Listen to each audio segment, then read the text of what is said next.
بسم اللہ الرحمن الرحیم ان الحمد للہ نحمده ونستعینه ونستغفره ونعوذ باللہ من شرور انفسنا ومن سیئات اعمالنا من يهده الله فلا مضل له ومن يضلل فلا هادي له واشهد ان لا الہ الا اللہ وحدہ لا شریک له واشهد ان محمدا عبدہ ورسولہ وبعد فإن خیر الحدیث کتاب اللہ وخیر الحدی حدی محمد صلی اللہ علیہ وسلم وشر الامور محدثاتها وكل محدثة بدعة وكل بدعة ضلالة وكل ضلالة في النار. قال عز وجل في القرآن المجيد أعوذ بالله من الشيطان الرجيم بسم الله الرحمن الرحيم يا أيها الذين آمنوا اتقوا الله حق تقاته ولا تموتن إلا وأنتم مسلمون. وقال يا أيها الناس اتقوا ربكم الذي خلق من نفس واحدة وخلق منها زوجها بث منهما رجالا كثيرا ونساء واتقوا الله الذي تساءلون به والأرحام إن الله كان عليكم رقيبا. وقال يا أيها الذين آمنوا اتقوا الله وقولوا قولا سديدا يصلح لكم أعمالكم ويغفر لكم ذنوبكم ومن يطع الله ورسوله فقد فاز فوزا عظيما. اللهم صل على محمد وعلى ال محمد كما صليت على ابراهيم وعلى ال ابراهيم انك حميد مجيد. اللهم بارك على محمد وعلى ال محمد كما باركت على ابراهيم وعلى ال ابراهيم انك حميد مجيد. رب اشرح لي صدري ويسر لي امري واحلل عقدة من لساني يفقهوا قولي. اما بعد. تمام تعریفیں اس اللہ عز و جل کے لیے لائق و زیبا ہے جو تمام جہانوں کا بنانے والا اور اسے پالنے والا ہے، اور درود و سلام اس کے آخری نبی محمد صلی اللہ علیہ وسلم پر. الحمدللہ ہم تمام یہیں اس ہفتے واری درس قرآن کے لیے جمع ہوئے ہیں. انشاءاللہ عزیز اس مختصر سے وقت میں آپ تمام کے سامنے ایک جو ہے بہت ہی اہم عنوان پر روشنی ڈالنے کی کوشش کروں گا. جیسے کہ ہم سب جانتے ہیں کہ رمضان کا مہینہ قریب آنے والا ہے، اور ان قریب جو ہے یہ مہینے سے ہم گزرنے والے ہیں، اور جو ہے ہم جانتے ہیں کہ یہ مہینہ کس قدر اہمیت کا حامل ہے.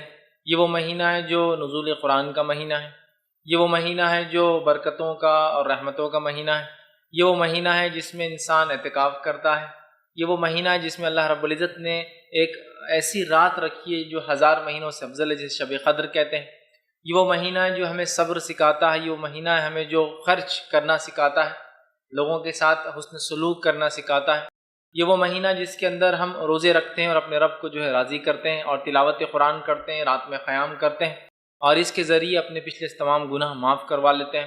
تو گویا ایک ایسا مہینہ ہم پر سایہ فگن جس کو ہم کہیں گے، ایک ایسا مہینہ ہم پر اوور شیڈو کرنے والا ہے، آنے والا ہے، جو مہینہ بہت بہت بہت بہت بہت زیادہ خصوصیتوں کا حامل ہے.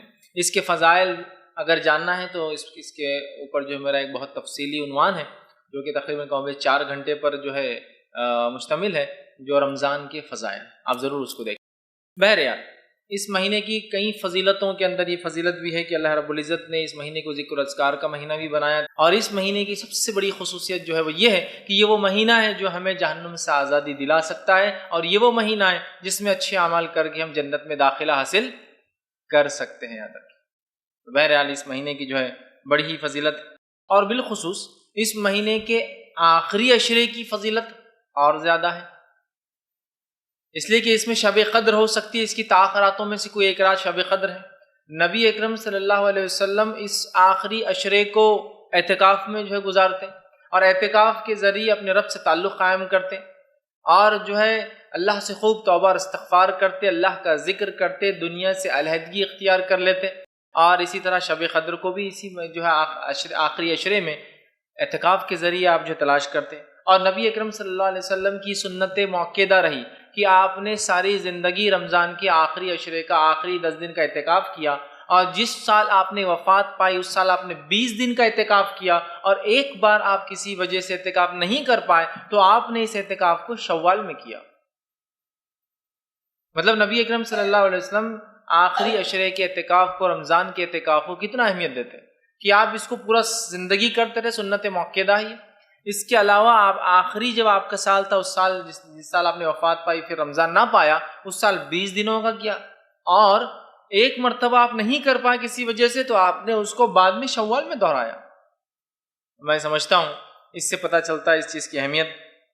تو آج کا میرا عنوان اعتکاف کے اوپر، چونکہ اب رمضان ہے، بہت سارے لوگ آخری عشرے میں اعتکاف کرنا چاہتے ہیں، اور بہت کثرت سے لوگ سوالات کرتے ہیں اعتکاف کیسا کرے، کیسے داخل ہو، کتنے دن بیٹھے، کہاں سے شروع ہو، کہاں ختم ہو، کیا کرنا چاہیے، کیا نہیں کرنا چاہیے، کس مسجد میں بیٹھے، مرد ہو تو کیسا کرے، عورت ہو تو کیسا کرے، کیا یہ درست ہے، اس میں بات چیت. بہت سارے سوالات لوگ کرتے ہیں. تو میں نے سوچا بہت زیادہ بہتر ہوگا کہ عنوان کی شکل دے دوں تاکہ جو سوالات ہیں وہ سوالات کے جواب بھی آ جائیں اور جو ہے میرے علم میں بھی اور سامعین کے علم میں بھی اضافہ ہو جائے. ٹھیک ہے. تو بہرحال تو اعتکاف کے تعلق سے میں رکھنے والا ہوں. تو اعتکاف کی اہمیت دیکھی کہ نبی اکرم صلی اللہ علیہ وسلم ساری زندگی کرتے رہے.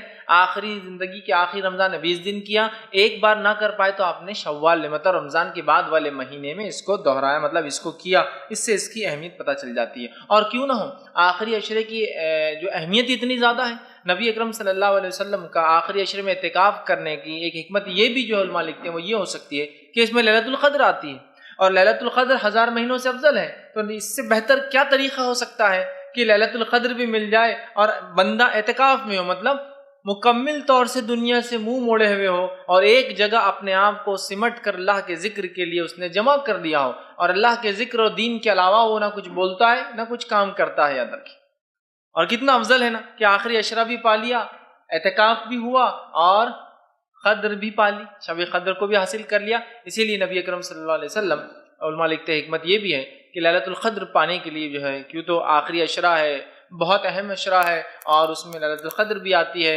اعتکاف سے بہترین بہرحال کوئی ذریعہ اس کو حاصل کرنے کا نہیں ہو سکتا. اسی طرح جو ہے لیلۃ القدر کو تلاش کرنے کا یہ بہرحال بہترین ایک ذریعہ بھی ہے. اور اعتکاف ایک ایسی چیز ہے, اعتکاف کے ذریعے ایک بندہ دنیا سے منہ موڑ کر, دنیا داری سے منہ موڑ کر اور بزنس اور تجارت کو ترک کر کے آخری عشرے میں جو بہرحال آج کل کا ماحول ہے, خرید و فروخت, بزنس اور تمام بہرحال دنیا داری سمجھتی ہے. رمضان شروع ہوتا ہے, پہلا عشرہ کم دنیا داری نظر آتی ہے, دوسرا عشرہ دنیا داری بڑھ جاتی ہے, اور تیسرا عشرہ تو ایسا لگتا ہے پورا دنیا داری کے لیے. تیسرے عشرے میں کپڑے خریدنا ہے, تیسرے عشرے کے اندر جو ہے مینا بازار لگنے والا ہے, تیسرے عشرے کے اندر ساری راتوں میں کیا کھائیں گے اس کو ہم کو باہر جا کر طے کرنا ہے ہوٹلوں کے لیے. تیسرے عشرے کے اندر ہم کو مغزیات کہاں سے آئیں گے, رات رات بیٹھ کر عورتوں کو مغزیات کو چھلنا ہے, بنانا ہے, تلنا ہے, یہ سب کے لیے تیسرا عشرہ ہے. تو گویا جیسا جیسا رمضان اپنے آب اور تاب کو, اپنے ہائٹس کو پہنچتا ہے, ویسے ویسے ہم لوگ عمل کے اعتبار سے کمزوری کی طرف بڑھتے جاتے ہیں, کمزوری کی طرف بڑھتے جاتے ہیں. ہونا تو یہ چاہیے تھا جیسے جیسے رمضان اپنے تاب کو پکڑ رہا ہے, اپنے آخر کی طرف جا رہا ہے, اور کیوں نہ ہو کسی بھی چیز کی خاتمے پہ آدمی کو زیادہ غم ہوتا ہے نا, یا زیادہ لگاؤ ہوتا ہے. زیادہ تو چھوڑیے, آپ ایک مہینے کا رمضان چھوٹا سا ایک سفر کر رہے ہیں, آپ اورنگ آباد سے نکل کر کسی شہر پہ آپ جا رہے ہیں, تو جب وہ شہر پہ پہنچنے سے پہلے جس کے ساتھ آپ بیٹھے ہیں گو اس سے آپ نے ایک بار بھی بات نہیں کی پورے سفر میں, تو بھی اترتے وقت تھوڑا سا کچھ نہ کچھ آپ بولتے ہیں, میں اتر رہا ہوں یہاں, حالانکہ نہ اس سے پوچھ کے آپ کو چڑھنا ہے نہ اس کو بول کے اترنا ہے آپ کو, لیکن ایک لگاؤ ہو جاتا ہے صرف بیٹھ کر دیکھنے کو ایک دوسرے سے. تو رمضان اب خاتمے کی طرف ہے اور ہم لوگ دنیا داری کے بالکل عروج پر ہوتا ہے. گھر کی صاف صفائیاں ہیں, گھر دھل رہے ہیں, صوفوں کے کور بدلے جا رہے ہیں, دیواروں کو رونق اور رنگت کی جا رہی ہے, اور صاف صفائی ہو رہی ہے, اور عید کے لیے کیا بنے گا پلاننگ ہو رہی ہے. لیکن وہ مہینہ جس کو گزارنا ہے جیسے جس کے بعد عید آتی ہے اس کو ویسے نہیں گزارے تو عید کا کیا معنی رہا؟ عید تو اس کی نہیں جس نے کھایا پیا اور خوب اوڑا اور خوب پہنا, عید تو اس کی جس نے تقوی اختیار کیا, اللہ سے گناہوں کی معافی مانگی اس مہینے کے اندر, اور اپنے لیے مغفرت جو اللہ سے طلب کی, جنت کا جو ہے راستہ اپنے لیے بنا لیا. یہ اصل بات ہے. بہرحال تو ہم جو ہے دیکھتے ہیں کہ ہم اعتکاف جب کرتے ہیں تو مکمل دنیا داری کو چھوڑ دیتے ہیں اور مسجد میں ایک کونا پکڑ لیتے ہیں, اللہ سے اپنا تعلق قائم کرتے ہیں. اور اعتکاف کے تعلق سے میں یہ بات کہوں گا, اعتکاف اللہ کی طرف رغبت اور اس سے محبت, اس سے تعلق اور اس پر توکل کا سب سے بہترین ذریعہ ہے. اعتکاف یہ ایک ایسی عبادت ہے جو اللہ کی طرف رغبت, محبت, تعلق اور اس پہ توکل کا سب سے بہترین ذریعہ ہے. تو ہمیں چاہیے کہ ہم اعتکاف کریں. اعتکاف کرنے سے جو ہمارا دل ہے جو کالا ہوتا جاتا ہے, سیاہ ہوتا جاتا ہے, بلیک ہوتا جاتا ہے گناہوں اور معصیتوں سے, اعتکاف بہترین ذریعہ ہے کہ سیاہ اور کالے دل کو قلب سلیم ہم بنا لیں, ایسا دل جو رب کے سامنے جھکتا. اعتکاف بڑا بہترین ذریعہ ہے. یہ کوئی معمولی عبادت نہیں ہے, یہ بہت اہم عبادت ہے. بندہ سب کچھ ترک کر کے اپنے رب کے لیے ایک کونا پکڑ لیتا ہے اور دنیا کو تمام چیزوں کو چھوڑ دیتا ہے, رب سے توبہ کرتا ہے, ذکر اذکار کرتا ہے, تلاوت قرآن کرتا ہے, قیام کرتا ہے راتوں میں, روزے کی حالت میں ہوتا ہے, ظاہر سی بات رمضان میں کر رہا ہے, روزے کی حالت میں ہوتا ہے. اسی طرح جو ہے وہ اپنے رب سے گہرا تعلق قائم کرتا ہے, محبت وہ کرتا ہے, عاجزی کرتا ہے, آہ و بکا روتا ہے اپنے رب کے سامنے, معافی مانگتا ہے, گڑ گڑاتا ہے, اور بہت سارے ایسے عمل کر پاتا ہے جو عموماً گھر میں رہتے ہوئے نہیں ہو پاتے. اس لیے اعتکاف کو مسجد میں کرنے کا حکم دیا گیا. ٹھیک ہے, تو یہ بڑا بہترین ذریعہ ہے. اب آئیے اعتکاف کے تعلق سے چند باتیں آپ کے سامنے رکھنے کی کوشش کرتا ہوں۔ اعتکاف کے تعلق سے، اس کے فضائل کے تعلق سے بہت زیادہ باتیں جو ہے میرے پاس موجود نہیں ہیں، اس لیے کہ اعتکاف کے فضائل کے تعلق سے جو باتیں اکثر لکھی گئی ہیں وہ تقریباً کم و بیش ضعیف ہے۔ ہاں، یہ الگ بات ہے مسجد میں بیٹھنے کے فضائل اور تمام چیزیں ہیں جو کہ اعتکاف میں انسان مسجد میں ہوتا ہے، روزے کی حالت میں بھی ہوتا ہے، ٹھیک ہے، لیکن خاص طور سے جو باتیں اعتکاف کرنے سے اتنے دن سے یہ ہوتا ہے فلاں، اکثر اور بیشتر روایت تمام کی تمام تقریباً ضعیف ہے، یہ موضوع ہے، اس لیے میں جو ہے فضائل میں بہت زیادہ باتیں نہیں رکھ پاؤں گا۔ لیکن یہی کیا کافی نہیں ہے کہ نبی اکرم صلی اللہ علیہ وسلم ساری زندگی اس کو کیا، اس کے فضائل میں بیان کرنے کے لیے۔ فضائل عموماً کہتے ہیں اسپیشلی کسی چیز کے تعلق سے اس کے فائدے کیا ہوتے ہیں، لیکن چونکہ وہ نہیں ہے، لیکن یہ بھی کافی ہے کہ اللہ کے رسول نے ساری زندگی کیا، یہ اس کی اہمیت کے لیے اور اس کے فضائل کے لیے میں سمجھتا ہوں کافی ہے۔ بہرحال اب آئیے اعتکاف کا معنی کیا ہوتا ہے وہ دیکھتے ہیں۔ تو اعتکاف کا معنی ہوتا ہے ٹھہر جانا اور رک جانا، ٹھیک۔ اعتکاف کا معنی ہوتا ہے لسان العرب کے اعتبار سے، عربوں کی زبان اور ایک ڈکشنری کے اعتبار سے ٹھہر جانا یا رک جانا، مطلب ایک انسان دنیا کی کاروبار کرتا ہے لیکن اعتکاف میں بیٹھتا سب چیزوں سے اور جگہ پہ بھی ایک ٹھہر جاتا ہے اور ساری چیزوں کو بھی چھوڑ دیتا ہے، تو ٹھہر جانا، رک جانا۔ یا دوسرا معنی ہے کسی چیز کو اپنے لیے لازم کر لینا اپنے نفس پر، ٹھیک، اور اپنے آپ کو اس چیز کے لیے قید کر لینا، کسی چیز کو اپنے نفس پر لازم کر لینا کہ یہ کام میں کروں گا، اور اس کام کو کرنے کے لیے اپنے آپ کو قید کر لینا، ود ان باؤنڈریز ڈال دینا، اپنے آپ کو روک لینا، قید کر لینا، اس کو بھی کہتے ہیں اعتکاف عربی زبان کے اعتبار سے۔ اب شرعی اصطلاح میں اعتکاف کیسے کہتے ہیں، مطلب یہ تو رہا اس کا ڈکشنری میننگ، لیکن شرعی اصطلاح میں شریعت کے معنوں میں اعتکاف کیا ہوتا ہے، تو آئیے ہم دیکھتے ہیں اعتکاف کیا ہوتا ہے۔ تو اعتکاف کا معنی ہوتا ہے شرعی اصطلاح کے اندر کوئی شخص اللہ کا قرب حاصل کرنے، اس کی عبادت، ذکر و اذکار کرنے کی نیت سے مسجد میں ایک خاص مدت کے لیے قیام کرے تو اسے اعتکاف کہتے ہیں۔ شرعی اصطلاح میں کیا ہے اعتکاف؟ پھر سے سن لیجئے، کوئی شخص اللہ کا قرب، تقرب حاصل کرنے، نزدیکی حاصل کرنے، اس کی عبادت اور ذکر و اذکار کرنے کی نیت سے مسجد میں ایک خاص مدت تک اپنے آپ کو روکے رکھتا ہے، بیٹھے رہتا ہے، قیام کرتا ہے، تو اسے اعتکاف کہتے ہیں، ٹھیک ہے۔ اور جو اعتکاف کرتا ہے اسے معتکف کہتے ہیں، اعتکاف کرنے والا، ٹھیک ہے۔ اعتکاف وہ عمل اور معتکف جو اس عمل کو، اعتکاف کو کرتا ہے، ٹھیک۔ اب اس کے تعلق سے جیسا میں نے کہا صحیح سند سے بہت کم یا نہیں کے برابر روایت ہے جو اس کے فضائل میں بیان کی جاتی، عموماً جو اس کے فضائل میں روایت آتی نہیں کے برابر صحیح ہے۔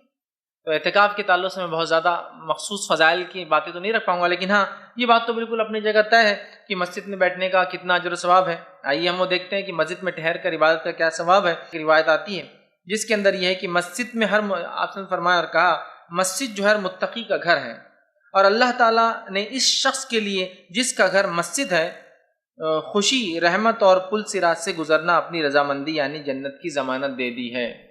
جو شخص مسجد میں رکا رہتا ہے، ویسے اعتکاف میں بھی انسان مسجد میں ہوتا ہے اس لیے رکھ رہا ہوں، لیکن اعتکاف کی فضیلت نہیں، لیکن مسجد میں بیٹھنے کی فضیلت، کہ جس شخص نے مسجد کو اپنا گھر بنا لیا تو اللہ تعالیٰ نے اس کے لیے اپنی رحمت، اپنی رضامندی اور پل صراط سے گزرنا، جو کہ بال سے باریک تلوار سے زیادہ تیز ہوں گا، اور مختلف قسم کی چیزیں اس پر ہوں گی جو گنہگاروں کو جہنم کی طرف کھینچیں گی اور ان کے اعضاء ٹکڑے ہو کر جہنم کی طرف گر جائیں گے۔ بہت سخت مقام ہوگا، حتیٰ کہ انبیاء بھی کانپیں گے اس کے اوپر جانے سے پہلے، سمجھ رہا؟ تو اس جگہ جب انسان گزرے گا تو آسانی ہوگی، کس جگہ؟ پل صراط پر۔ کیوں؟ کیونکہ وہ مسجد کو اپنا گھر بنا لیتا تھا۔ کتنی بڑی بات ہے نا، کتنے فائدے۔ تو بہرحال اعتکاف کی فضیلت نہیں، گھر میں مسجد میں رکنے کی، اللہ کے گھر میں رکنے کی فضیلت ہے، ٹھیک۔ اسی طرح جو ہے ایک اور جو بات آتی ہے، سنن ابن ماجہ کی یہ روایت ہے اور صحیح ابن خزیمہ بھی یہ روایت آتی ہے، نبی اکرم صلی اللہ علیہ وسلم فرمایا کہا جو شخص نماز اور ذکر کرنے کی نیت سے مسجد میں قیام پذیر ہو، نماز کے لیے اور یہ سوچ کے کہ میں ذکر و قیام پذیر ہو، رک جائے ہوتا ہے، تو اللہ تعالیٰ اس کے مسجد میں آنے سے اتنا خوش ہوتا ہے جیسے گمشدہ شخص کے واپس گھر لوٹنے پر گھر والے خوش ہوتے ہیں۔ جب کوئی بندہ مسجد میں رک کے نماز پڑھتا، اللہ کا ذکر کرتا، تو اللہ تعالیٰ اتنا خوش ہوتا ہے جیسا کہ کسی کا گمشدہ رشتہ دار سالوں سے نہیں ملا، اگر لوٹ آئے تو کتنی خوشی ہوتی ہے نا، اتنی خوشی اللہ تعالیٰ کو۔ بہرحال یہ تو تمام فضیلتیں مسجد کے تعلق سے، اعتکاف کی مخصوص فضیلتیں بہرحال مجھے کوئی صحیح سند سے روایتیں نہیں ملی، تقریباً ضعیف تھی اس لیے میں نے آپ کے سامنے تفصیلات نہیں رکھی۔ آئیے آگے بڑھتے ہیں، اعتکاف کی اقسام۔ تو یاد رکھیے اعتکاف کے جو ہے دو اقسام ہیں، 2 ٹائپس، ایک وہ جو واجب ہے اور ایک وہ جو سنت ہے مستحب ہے یا سنت موقدہ ہے۔ واجب کون سا اعتکاف ہے؟ وہ اعتکاف واجب ہے جس کی آپ نظر مانگ لیں، نظر، منت، ٹھیک ہے، نظر عربی میں کہتے ہیں اور منت کہتے ہیں اس کو اردو میں۔ وہ اعتکاف جس کی آپ منت مانگ لیں کہ میں اللہ یہ کام ہو جائے تو اتنے دن اعتکاف کروں گا، یہ اعتکاف کرنا آپ کو ضروری ہے۔ اور اعتکاف کی دوسری قسم وہ جو سنت موقدہ ہے، وہ اعتکاف جو نبی اکرم صلی اللہ علیہ وسلم نے ہر بار کیا۔ لیکن ایک بات یاد رکھیے، عمومی اعتبار سے اگر کوئی نظر نہ مانگے تو اعتکاف کا کرنا کیا ہے معلوم آپ کو؟ یہ سنت موقدہ ہے، سنت کا درجہ رکھتا ہے، یہ واجب بھی نہیں ہے، فرض کفایہ بھی نہیں ہے، فرض عین بھی نہیں ہے، اور کچھ بھی نہیں ہے۔ لیکن اگر کوئی نظر مانگ رہا ہے، اے اللہ میرا فلاں مسئلہ اگر تو حل کر دے تو میں اتنے دن کا اعتکاف کروں گا، تو پھر اعتکاف کرنا واجب ہو جاتا ہے۔ اس بات کو ہم ذہن نشین کر لیں۔ تو اعتکاف مستحب ہے، سنت ہے، سنت موقدہ ہے، پسندیدہ عمل ہے، لیکن یہ واجب نہیں۔ ہاں لیکن اس شخص کے لیے واجب ہے جو نیت کر لے، نظر مانگ لے کہ اللہ میں اعتکاف کروں گا، تو اس کو اس نظر کو پورا کرنا ضروری ہے۔ ایک روایت اس طرح سے آتی ہے کہ عمر ابن خطاب رضی اللہ عنہ نے دور جہالت کے اندر، صحیح بخاری کا واقعہ ہے، دور جہالت میں یہ نیت کی تھی کہ میں ایک رات کا اعتکاف کروں گا۔ اس کے بعد وہ آئے اور کہا اللہ کے رسول صلی اللہ علیہ وسلم میں نے ایک نظر مانگی تھی کہ میں ایک رات کا اعتکاف کروں گا، تو نبی اکرم صلی اللہ علیہ وسلم نے فرمایا اگر تو نے نظر مانگی تو اسے پورا کر۔ تو دور جہالت میں مانگے گئے اعتکاف کو بھی نبی اکرم صلی اللہ علیہ وسلم نے ایمان لانے کے بعد اس کو کرنے کا حکم دیا۔ تو میں نے اسی لیے کہا جو اعتکاف کی نظر مانگ لے اس کو پورا کرنا واجب ہے۔ اس کے علاوہ اعتکاف سنت، مستحب اور سنت موقدہ کا درجہ رکھتا ہے، یہ واجب، فرض یا فرض کفایہ نہیں ہے، یاد رکھیں، ٹھیک ہے۔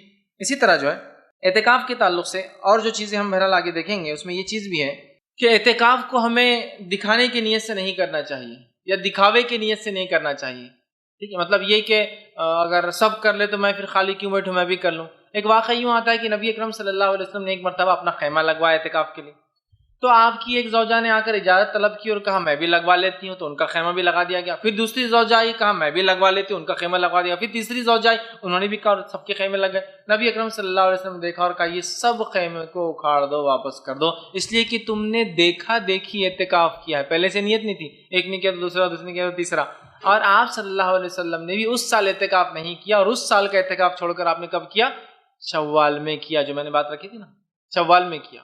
اس سے پتہ چلا کہ اعتکاف دیکھا دیکھی میں نہیں ہونی چاہیے، بلکہ اعتکاف خالص نیت سے اللہ کے لیے۔ ہاں علم نہیں تھا ایک الگ بات ہے، آپ نے کسی کو دیکھ کر سیکھا، لیکن ایسا نہ ہو کہ بس سب کرے تو ہم بھی کر لیتے، نہیں، بلکہ خالص اللہ کے لیے نیت کر کے کہ اللہ اس رمضان موقع ملے تو میں انشاءاللہ ضرور تیری راہ میں جو ہے اعتکاف کروں گا، مسجد میں بیٹھوں گا، اور جو عبادتیں جو اعتکاف میں بہرحال وہ کرنے کی کوشش کروں گا۔ اسی طرح جو ہے تو اس طرح سے اس سے پتہ چلا کہ اعتکاف کو خالص نیت سے کرنا چاہیے، اور اعتکاف کو کسی کو دکھانے کے لیے نہیں کرنا چاہیے۔ بہرحال یہ باتیں تمام ہم لوگ جانتے ہیں پہلے سے بھی، ٹھیک۔ اسی طرح جو ہے اعتکاف کے تعلق سے ایک چیز اور یہ ہے کہ اعتکاف کتنی مدت کا ہو یا اعتکاف کی نیت کیا ہو۔ تو یاد رکھیے اعتکاف کے لیے بہت سارے لوگ جو ہے بہت ساری مختلف باتیں کرتے ہیں کہ یہ نیت اعتکاف کی، اور مختلف دعائیں بھی آپ مسجدوں میں لکھی ہوئی دیکھتے ہوں گے کہ اعتکاف کی دعائیں۔ دیکھیے اعتکاف کے لیے نیت ہے، اور نیت دل کا ارادہ ہے، اس کے لیے الفاظ ادا کرنا یہ ثابت نہیں، اور اگر کوئی الفاظ ادا کرتا تو بدعت ہو جائے گا۔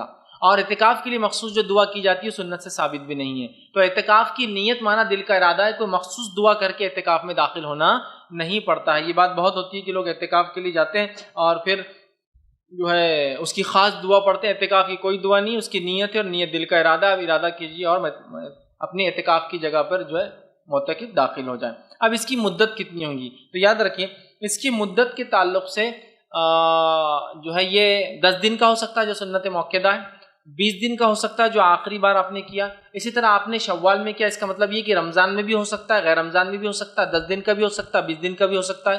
عمر ابن خطاب رضی اللہ عنہ نے جو سوال کیا کہ میں نے ایک رات کے اعتکاف کی نظر مانگی تو آپ نے اجازت دی، تو پتہ چلا کہ یہ ایک رات کا بھی ہو سکتا ہے۔ تو اعتکاف ایک رات کا ہو سکتا ہے، 10 دن کا ہو سکتا ہے، 20 دن کا ہو سکتا ہے، یا آپ کو ایک رات سے زیادہ 1 دن، 2 دن، 3 دن، 4 دن، 5 دن، 6 دن، 7 دن، جو بھی آپ کو کرنا کر سکتے ہیں۔ لیکن سنت موقدہ کیا ہے؟ 10 دن کا ہے، اور سنت کیا ہے؟ اس سے زیادہ کرنا ہے تو 20 دن کا بھی آپ کر سکتے ہیں، رمضان اور غیر رمضان دونوں میں یہ کیا جا سکتا ہے۔ اسی طرح اس کی مدت کے تعلق سے یاد رکھیے یہ ایک رات سے کم وقت کے لیے بھی کیا جا سکتا ہے، حالانکہ اس معاملے میں علماء کا اختلاف ہے، لیکن میں دونوں رائے رکھ دیتا ہوں آپ کے سامنے۔ علماء کی ایک جماعت کا یہ کہنا ہے کہ اعتکاف ایک رات سے کم نہیں ہوگا، اس لیے کہ نبی اکرم صلی اللہ علیہ وسلم سے سوال ہوا اور آپ نے ایک رات کی اجازت دی، اس سے کم کا ثابت نہیں ہے۔ جیسا کہ حضرت عمر ابن خطاب رضی اللہ عنہ نے پوچھا، اللہ کے رسول میں نے ایک رات کے اعتکاف کی نیت کی تھی، آپ نے ان کو اجازت دی، تو وہ کہتے ایک سے کم نہیں ہوگا۔ لیکن علماء کی ایک جماعت کا یہ کہنا ہے کہ ایک رات سے کم نہ کرنے کی کوئی دلیل بھی تو نہیں ہے کہ مت کرو بول کر، تو لہٰذا ایک رات سے کم بھی کیا جا سکتا ہے، جس کے لیے شیخ بن باز رحمہ اللہ کی فتاوی موجود ہیں، جن سے لوگوں نے سوال کیا ہم بزنس مین ہیں، ہم تاجر ہیں، ہم کو بالکل وقت نہیں ملتا کہ مخصوص یا خاص طور سے ہم جائیں اور 10 دن کا اعتکاف کریں، یا ہماری بزنس ہمارے کاروبار میں ہم معلوم ہے اور سامان اٹھاتا ہوں تو مجھے چھٹی نہیں ملیں گی، 10 دن میں کام سے رکا رہا ہوں، تو کیا میرے جیسا شخص جو مصروف ہو، جو وقت نہیں نکال پاتا، کیا کم وقت کے لیے جیسا 2 گھنٹے اور 3 گھنٹے اور 4 گھنٹے کا اعتکاف کر سکتا ہے؟ تو شیخ بن باز رحمہ اللہ کا فتویٰ ہے کہ ہاں کر سکتا ہے۔ اسی طرح سعودی کی دائمی لجنہ، سعودی کا جو پرماننٹ کمیٹی آف افتاء ہے، مطلب جو فتوے دینے کی پرماننٹ کمیٹی ہے، انہوں نے بھی اس کی اجازت دی ہے، جو کہ ایک علماء کی ٹیم ہوتی ہے جو مل کر کسی چیز مسئلے کو دیکھتی ہے، تحقیق کرتی ہے اور اس پر حکم جاری کرتی ہے۔ تو لہٰذا ایک رات کا اعتکاف ہے کم از کم، لیکن چونکہ اس سے کم کی منائیت نہیں ہے تو لہٰذا ان علماء نے کہا کہ اس سے کم بھی ہو سکتا ہے، جیسے 2 گھنٹے 3 گھنٹے 4 گھنٹے 5 گھنٹے کا بھی ہو سکتا ہے، جس کے لیے شیخ بن باز رحمہ اللہ اور سعودی کی دائمی کمیٹی، پرماننٹ کمیٹی جو افتاء فتوے دیتی ہے، اس کی فتاوی بہرحال آپ پڑھ سکتے ہیں۔ ٹھیک ہے، اب کیا اعتکاف کے لیے روزہ رکھنا شرط ہے؟ تو یاد رکھیے اعتکاف کے لیے روزہ شرط نہیں ہے، ضروری نہیں ہے۔ ہاں، رمضان میں جب کوئی شخص اعتکاف کرے گا تو روزے سے تو ہوں گا ہی نا، بٹ نیچرل ہے۔ لیکن ایسا شخص جو مریض ہو، جو روزے نہیں رکھ پاتا ہو لیکن اعتکاف کی طاقت رکھتا ہو، ایک شخص بیمار ہے، روزہ رکھنے کی طاقت نہیں لیکن اعتکاف کرنے کی طاقت ہے، مسجد میں رک سکتا ہے، ٹھہر سکتا ہے، سو سکتا ہے، خود کھا پی سکتا ہے، تو پھر وہ رکھ سکتا ہے، وہ اعتکاف کر سکتا ہے۔ یاد رکھ، اس لیے میں نے کہا اعتکاف کے لیے روزہ شرط نہیں۔ ہاں، رمضان میں ہوگا تو رمضان میں تو آپ کو روزہ رکھنا ہی ہے، تبھی تو آپ اعتکاف کریں گے، ظاہر سی بات ہے۔ لیکن رمضان میں بھی ایسا شخص جو اعتکاف کرنا چاہتا ہے لیکن اس کی بیماری اس کو اجازت نہیں دیتی روزے کا، تو روزہ ضروری نہیں ہے۔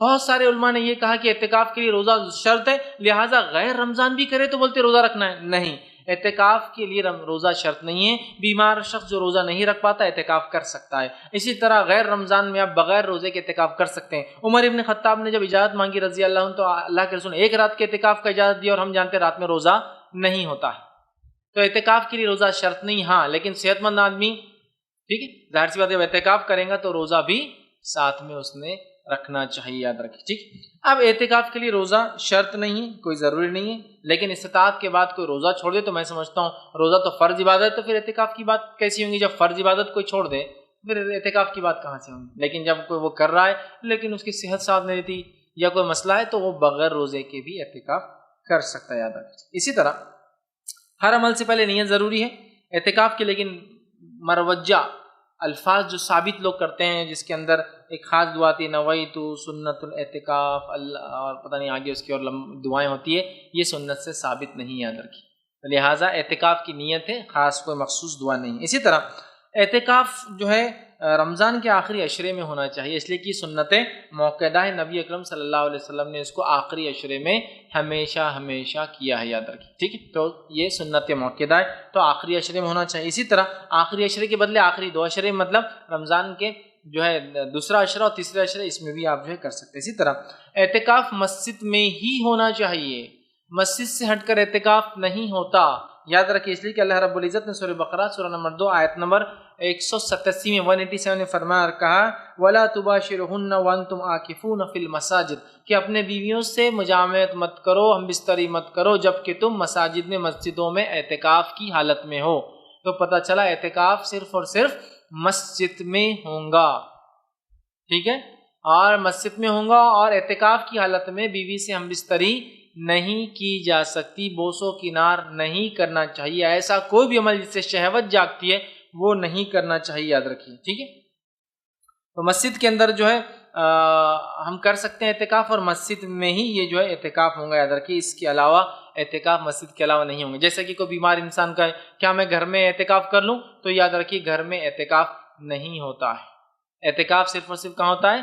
مسجد میں ہوتا ہے، اس بات کو آپ یاد رکھیے۔ ٹھیک ہے، اور اعتکاف کی حالت میں بشکل ضرورت مسجد سے نکلا بھی جا سکتا ہے، یاد رکھیے، بشکل ضرورت، جیسا کہ مثال کے طور پر کہ مسجد کے اندر ضرورت پیش آ گئی یا مسجد سے باہر جا کے کھانا لینا چاہیے، کھانا لا کے دینے والا کوئی ہے نہیں، مسجد سے باہر جانا پڑے کسی شرعی عذر کے تحت گھر تک کی بیت الخلاء نہیں یا غسل کا انتظام نہیں اور گھر نزدیکی ہے اور میں مجبوراً جا رہا ہوں، چونکہ بہت سارے گاؤں میں اس میں بہت چھوٹی چھوٹی مسجدیں ہوتی ہیں اور غسل خانوں کا انتظام نہیں ہوتا ہے، تو شرعی ضرورتوں کے تحت انسان اعتکاف سے اٹھ کر اس کو پورا کر سکتا ہے، پیشاب اور پیخانے کے لیے، غسل لینے کے لیے، کھانا کھانے کے لیے، ٹھیک ہے، لیکن اس کے علاوہ دوسرے کام کے لیے نہیں جا سکتا ہے۔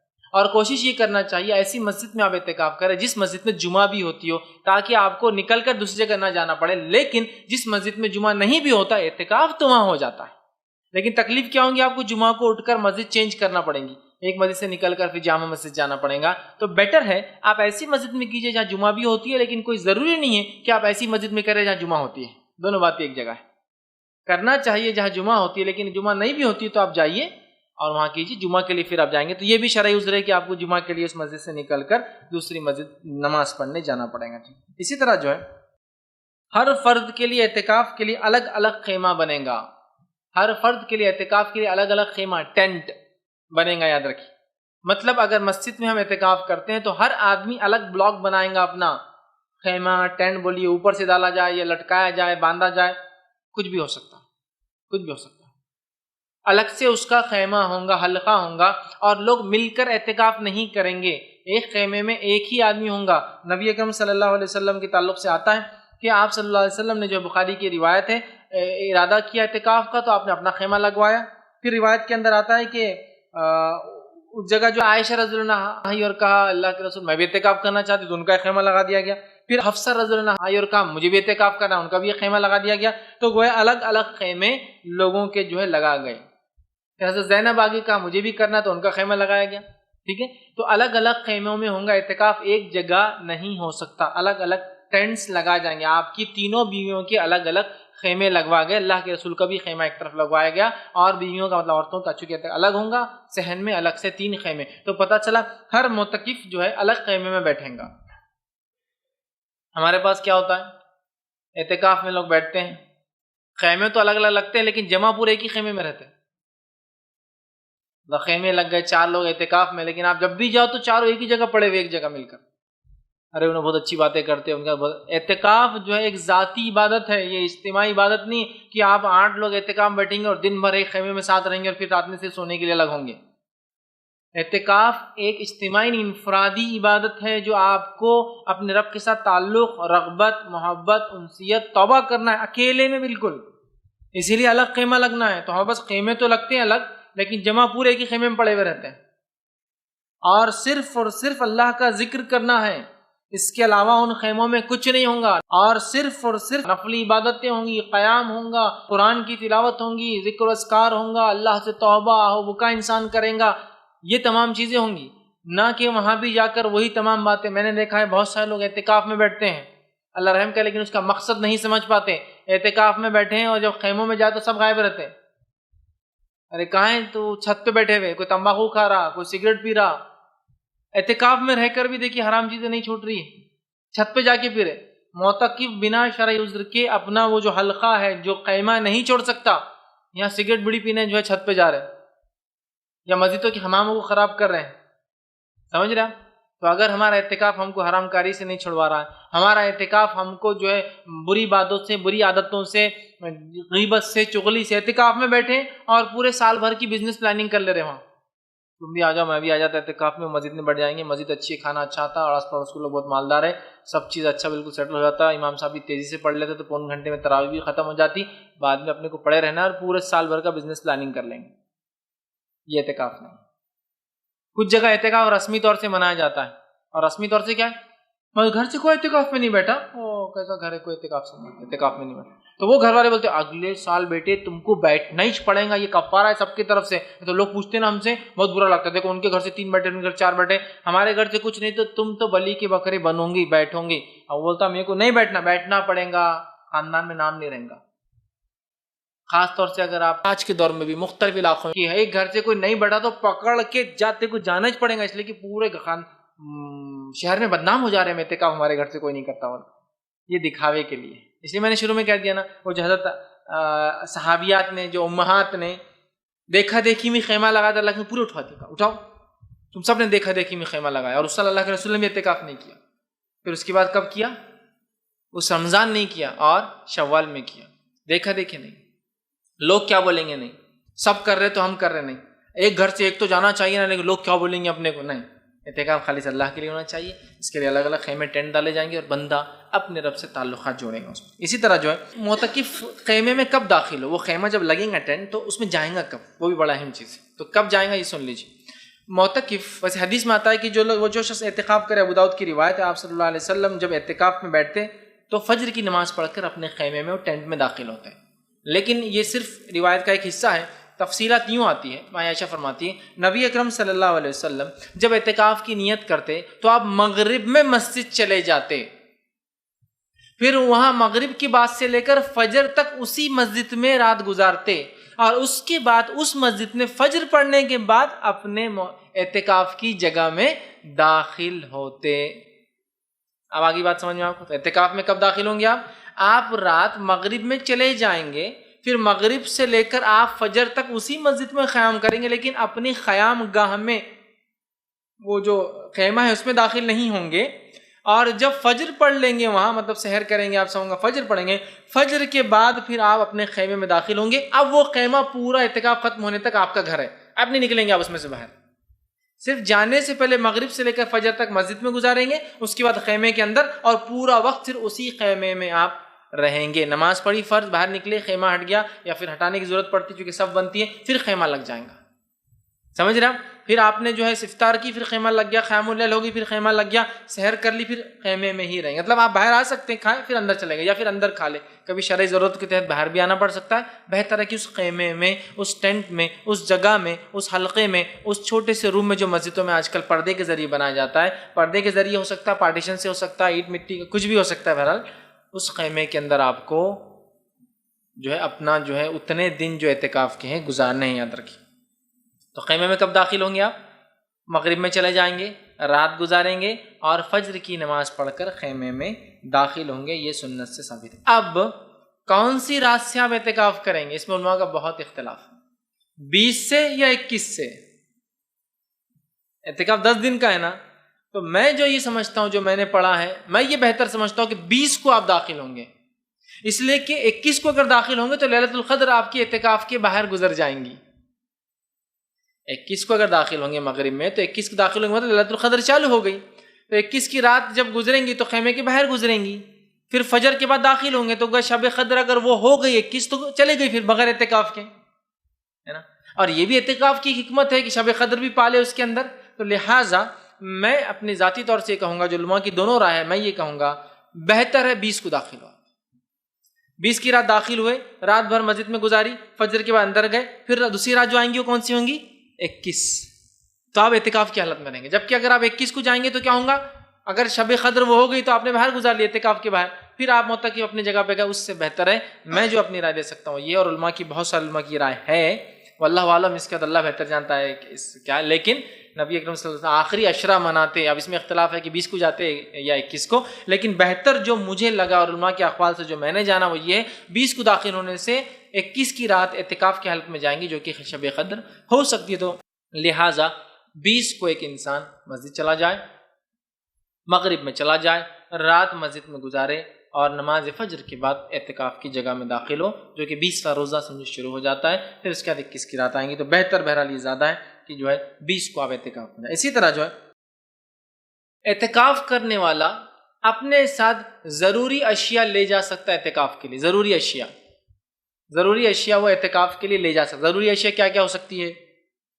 گدا، تکیا، دوائیں، صابن، پیسٹ، کپڑے، ٹھیک ہے. اور ضروری اشیاء جو بھی ہر انسان کی کچھ ضروری اشیاء ہوتی ہے جو ضروری ہوتا ہے کہ اپنے پاس رکھے، تو وہ آپ رکھ سکتے ہیں. یاد رکھیں ضروری اشیاء ساتھ لے جائی جا سکتی ہے، یاد رکھیں، ٹھیک ہے. لیکن ضروری اشیاء سے مراد نہیں کہ بھائی ہم تو سیٹ صاحب ہے، پورا کا پورا گھر آ رہا آپ کا.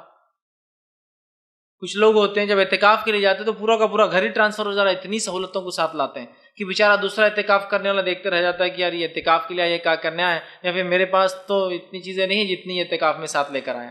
ضروری چیزیں جو نیڈ ہو سکتی ہے وہ لانا ہے. نبی اکرم صلی اللہ علیہ وسلم کے تعلق سے آتا ہے، ابن عمر رضی اللہ عنہ فرماتے ہیں کہ نبی اکرم صلی اللہ علیہ وسلم جو اعتکاف فرماتے ہیں تو آپ کے لیے بستر بچھا دیا جاتا اور جو ہے مسجد نبوی میں، اور آپ صلی اللہ علیہ وسلم جو ہے کہ چارپائی بھی وہاں رکھی جاتی. تو ضروری اشیاء جو بھی ہو سکتی کہ میں نیچے نہیں سو سکتا ہوں تو چارپائی بھی آپ لے جا سکتے ہیں. گدا مجھے ضروری ہے، اسپیشل کائنڈ کا گدا ہونا میرے پیٹھ کا جو بھی ضروری چیزیں، دوائیں ہو سکتی ہے آپ کی، ضروری چیزیں لے جائی جا سکتی ہے، لیکن اس کے علاوہ خواہ بہت ساری چیزیں لینا درست نہیں. اسی طرح اعتکاف میں جو شخص بیٹھا ہے کیا وہ لوگوں سے ملاقات کر سکتا ہے؟ ہاں، اعتکاف کرنے والے لوگوں سے ملاقات کر سکتا ہے شرعی ضرورتوں کے تحت. کچھ لوگ اعتکاف میں جاتے اور بالکل اپنے منہ کو ایسا بند کر لیتے اور کسی سے ملاقات نہیں کرتے. نہیں، بالکل اللہ والے ہو گئے، بولے اب دنیا سے کوئی تعلق نہیں. یہ غلط ہے. نبی اکرم صلی اللہ علیہ وسلم نے ضروری باتیں کی، اپنے ازواج سے کچھ سنا جب وہ کوئی مسئلہ تھا پوچھنے آئی، بلکہ ان کو چھوڑنے بھی گئے چونکہ رات کا وقت تھا، وہ کسی ضروری مسئلے کے تحت آئی، ان کو اپنے روم تک لے جا کر چھوڑا بھی.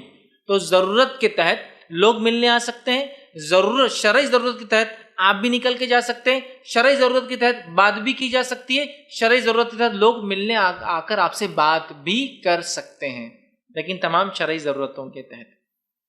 لیکن کسی کا انتقال ہوا تو معتکف نہیں نکل سکتا. کوئی بیمار ہے تو بیمار پرسی کے لیے نہیں. ہاں، اسی اگر مسجد میں انتقال ہوا اور وہیں جنازے کی نماز ایک الگ بات ہے، لیکن اسپیشل نہیں جا سکتا، تو اعتکاف توڑنا پڑے گا اس کو، بعد میں کنٹینیو کریں. اعتکاف کی حالت میں بیٹھنے کے بعد ہم نہیں نکل سکتے، نہ جنازے کی نماز کو، نہ کسی کے انتقال میں شریک ہونے کو، نہ اسی طرح کسی سے ملاقات کرنے یا کسی کی شادی تو مبارکباد دے دوں، یا جو ہے کسی غیر شرعی چیز کے لیے نہیں نکل. صرف شرعی ضرورتوں کے تحت کھانا ہو سکتا ہے، پینا ہو سکتا ہے، بیت الخلاء کا بھی ضرورت پڑے، غسل خانہ اگر نہ ہو تو اس کے لیے ہو سکتا ہے. شرعی ضرورت تک بیوی اگر ملنا ہے، کوئی مسئلہ بتانے آئے، وہ سن سکتا ہے، جا کر اس کو گھر تک چھوڑ بھی سکتا ہے. شرعی ضرورتوں کے تحت ہو سکتا ہے. ٹھیک ہے. بخاری کی روایت ہے جو آپ سے ان کے تعلق سے آتا ہے کہ ام المومنین جو ہے صفیہ رضی اللہ عنہا جو ہے فرماتی ہے، وہ کہتی ہے وہ رمضان کے آخری عشرے میں جب رسول اللہ صلی اللہ علیہ وسلم اعتکاف میں تھے، آپ صلی اللہ علیہ وسلم سے ملنے آئی، تھوڑی دیر تک باتیں کی اور پھر واپس ہونے کے لیے کھڑی ہوئی تو نبی اکرم صلی اللہ علیہ وسلم نے انہیں گھر تک پہنچا دیا. تو پتہ چلا شرعی ضرورتوں کے تحت جایا جا سکتا ہے. ٹھیک ہے، لیکن اس کے علاوہ نہیں جایا جاتا. ہاں، آپ کسی شرعی ضرورت کے تحت گئے، راستے سے آتے آتے کوئی بیمار مل جاتا، آپ خالی پوچھ سکتے ہیں کیسے کیا ہے، رک کر تفصیلات نہیں لے سکتے. اس لیے کہ علامہ ابن کثیر نے جو ہے اس کی تفصیلات میں اعتکاف کے لکھا ہے کہ پوچھتے ہوئے چلے جانے میں کچھ، لیکن اسپیشل جا نہیں سکتے. اعتکاف والا معتکف انسان نکل نہیں سکتا. ضرورت کے تحت بات کر سکتا ہے، لوگ اس سے ملنے آ سکتے ہیں. اسی طرح ضرورت کے تحت وہ بھی باہر جا سکتا ہے اور کوئی اس سے ملنے اندر بھی اس کی جگہ پر آ سکتا ہے. یاد رکھیے. اور بات بھی کی جا سکتی ہے. جیسا مثال کے طور پر کوئی کسی ذمہ دار انسان ہے اور ظاہر سی بات ہے وہ اتنے دن لوگوں سے ٹوٹ کر نہیں رہ سکتا، اس لیے کہ لوگوں کے تعلقات اس سے جڑے ہیں، معاملات جڑے ہیں، تو لوگ ظاہر سی بات ہے پوچھنے آئیں گے اس سے. ظاہر سی بات ہے شرعی ضرورتوں کے تحت وہ بات چیت کر سکتا ہے. اسی طرح جو ہے اعتکاف کی حالت میں اپنی بیوی سے ہم بستری درست نہیں ہے. ٹھیک ہے. اور اس تعلق سے جو ہے اللہ رب العزت نے سورہ بقرہ آیت 187 میں فرمایا وَلَا تُبَاشِرُهُنَّ وَعَاكِفُوا وَأَنْتُمْ عَاكِفُونَ فِي الْمَسَاجِدِ. ٹھیک ہے. تِلْكَ حُدُودُ اللَّهِ فَلَا تَقْرَبُوهَا. ٹھیک ہے کہ اللہ نے فرمایا کہ جب تم مسجدوں میں اعتکاف کے لیے بیٹھو تو اپنے بیوی سے مجامعت مت کرو، ان سے ہم بستری مت کرو، اس لیے کہ اللہ کی حدیں ہیں اور اس کے قریب بھی مت جاؤ. تو لہٰذا اس سے پتہ چلا اس حالت میں ہم بستری کرنا درست نہیں ہے. عبداللہ ابن عباس رضی اللہ عنہ کے قول کے مطابق فرماتے ہیں اعتکاف کرنے والے پر مجامعت ہم بستری کرنا حرام ہے. اسی طرح جو ہے امام مجاہد رحمۃ اللہ علیہ، امام قتادہ رحمۃ اللہ علیہ اور مقاتل رحمۃ اللہ علیہ، ان تینوں کا قول یہ ہے کہ جو شخص حالت اعتکاف میں ہم بستری کریں گا وہ حرام عمل ہوگا. مطلب وہ عمل کرنا ہوتا ہے، اعتکاف میں ہم بستری کرنا اس شخص کے لیے حرام ہوگا. عبداللہ ابن عباس کا قول بھی ہے اور ان تینوں علماء کا قول بھی یہ ہے. اور تفسیر ابن کثیر میں آپ اس کی تفصیلات اس آیت سورہ بقرہ سورہ نمبر 2 کی آیت میں 187 میں تفصیلات دیکھ لیا، جس میں امام ابن کثیر نے بہت سارے اقوال نقل کیے. تو اس حالت میں ہم بستری نہیں کریں گے. اور علامہ ابن کثیر آگے لکھتے ہیں ہم بستری بھی نہیں کریں گے اور ہر وہ عمل سے بچیں گا جو ہم بستری کی طرف لے جاتا ہے، بوسو کنار کرنا، نزدیک بلانا، سمجھ رہا، ہر وہ عمل. ہاں، شرعی ضرورت کے تحت بیوی شوہر کو چیز دے سکتی ہے، کچھ چیز لگا سکتی ہے، وہ ایک الگ بات ہے، لیکن وہ مس، وہ چھونا جو ہے شہوت کی غرض سے نہیں ہوگا، ضرورت کی غرض سے ہوگا. وہ چھونا کسی فزیکل ڈیزائر کے لیے نہیں ہوگا بلکہ فزیکل نیڈ کے لیے ہوگا، مطلب ضرورتوں کے تحت ہوگا. جیسے کہ ایک روایت میں آتا ہے کہ ماں عائشہ رضی اللہ عنہا فرماتی اور کہتی ہے نبی اکرم صلی اللہ علیہ وسلم حالت اعتکاف میں تھے اور میری طرف آپ نے سر جھکایا اور میں نے آپ کے سر میں جو ہے کنگھی کر دی، حالانکہ میں حیض کی حالت میں تھی. مطلب یہ ہوا کہ بیوی اعتکاف میں اگر شوہر ہے ضرورت کے تحت اگر وہ چاہتا ہے تو اپنا سر اللہ کے رسول نے دیا، اور حضرت عائشہ نے بالوں کو کنگھی کر دی، جما دیا. تو اس سے پتہ چلا ضرورت کے تحت بیوی ہاتھ لگا سکتی ہے شوہر کو، لیکن یہ ڈیزائر خواہش سے نہیں ہوگا. ٹھیک ہے، یہ نیڈ ہوگا، ضرورت ہوگی تو بہرحال ہاتھ لگائی جا سکتی ہے. ٹھیک، اسی طرح جو ہے بغیر جو ہے حاجت معتکف خیمے سے کسی بھی حال میں نہ نکلے، بغیر ضرورت کے نہ نکلے، نہ گھر جائے نہ کسی سے بات کرے. ہاں ضرورتیں قضاء حاجت، غسل لینا، جمعہ کی نماز، ٹھیک ہے، دوا لینے کے لیے اگر اسے خود جانا ہے، اگر کھانا کوئی لانے کے لیے نہیں ہے تو وہ خود جا کر کھانا کھا کے آ سکتا ہے. ان تمام صورتوں میں جلدی جائیں گا، صرف وہ کام کریں گا اور واپس آئیں گا. ان تمام صورتوں میں جو شرعی عذر ہے صرف جائیں گا، عذر کو پورا کریں گا اور واپس آ جائیں گا. رکیں گا نہیں کہ اب چلو آت ہو گئے تھوڑا کچھ اور بھی کر کے آتے، گیا اپنا عذر پورا کیا، اپنی ضرورت پوری کی اور واپس آ گیا. اسی طرح آخری عشرے میں زیادہ سے زیادہ عبادت جو ہے انسان کو چاہیے کہ وہ آخری عشرے میں کرے، اس لیے کہ نبی اکرم صلی اللہ علیہ وسلم کے تعلق سے آتا ہے کہ نبی اکرم صلی اللہ علیہ وسلم آخری عشرے میں بہت زیادہ عبادت کرتے ہیں. اور روایتوں میں یوں آتا ہے، صحیح بخاری اور صحیح مسلم کی متفقہ علیہ روایت ہے، رمضان کے آخری عشرہ آتا تو ماں عائشہ فرماتی ہے نبی اکرم صلی اللہ علیہ وسلم جو ہے اپنا تہبند پوری طرح کس لیتے. اپنا تہبند نیچے کا حصہ جو انسان باندھتا ہے پوری طرح کس لیتے. معنی یہ نہیں کہ فزیکل کس لیتے، معنی یہ ہے کہ وہ بولتے ہیں نا اردو میں کمر بستہ ہونا، تیار ہو گیا، فٹ ہو گیا کسی کام کے لیے. تو نبی اکرم صلی اللہ علیہ وسلم آخری عشرے کے اندر اسپیشل جو ہے عبادتیں کرتے تھے، اعتکاف کرتے، صدقات اور خیرات کی کثرت کرتے، قیام اللیل زیادہ کرتے، تلاوت قرآن آپ کثرت سے کرتے، اور ہر رمضان آپ ایک قرآن پورا جبرائیل علیہ السلام کو سنایا کرتے، تو کثرت سے کرتے. تو آخری عشرے میں ہمیں بھی چاہیے کہ ہم کثرت سے خوب عبادتیں کریں. میں عائشہ فرماتی ہے، صحیح مسلم کی روایت ہے، آپ فرماتی ہے، کہتی ہے رسول اللہ صلی اللہ علیہ وسلم رمضان کے آخری عشرے میں اور دنوں کی نسبت عبادت میں بہت زیادہ محنت کرتے. عام دنوں کے مقابلے میں نبی اکرم صلی اللہ علیہ وسلم رمضان کے مہینے میں بہت کثرت سے محنت کرتے عبادت کے معاملے میں. تو ہم نے بھی کوشش کرنا چاہیے کہ ہم کثرت سے وہ کریں. اب عورت کے اعتکاف کے تعلق سے کچھ باتیں.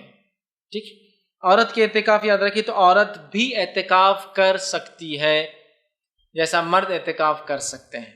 نبی اکرم صلی اللہ علیہ وسلم سے یہ بات ثابت ہے، صحیح بخاری کی روایت ہے، آپ صلی اللہ علیہ وسلم کی ازواج مطہرات بھی اعتکاف کیا کرتی تھی. ٹھیک ہے، بلکہ آپ صلی اللہ علیہ وسلم کی زندگی میں بھی کیا اور آپ کی وفات کے بعد بھی وہ اعتکاف کرتی رہی. ٹھیک ہے، اور حدیث کے الفاظ یوں ہیں، ام المومنین عائشہ رضی اللہ عنہا نے آپ صلی اللہ علیہ وسلم سے اعتکاف کی اجازت طلب کی اور آپ نے اجازت دے دی. بخاری کی روایت میں آتا ہے آپ نے اجازت مانگی، آپ نے دے دی. اس طرح صحیح بخاری اور صحیح مسلم کی ایک اور حدیث میں آتا ہے کہ آپ صلی اللہ علیہ وسلم نے انہیں اجازت دی کہ انہوں نے مسجد میں خیمہ نصب کیا.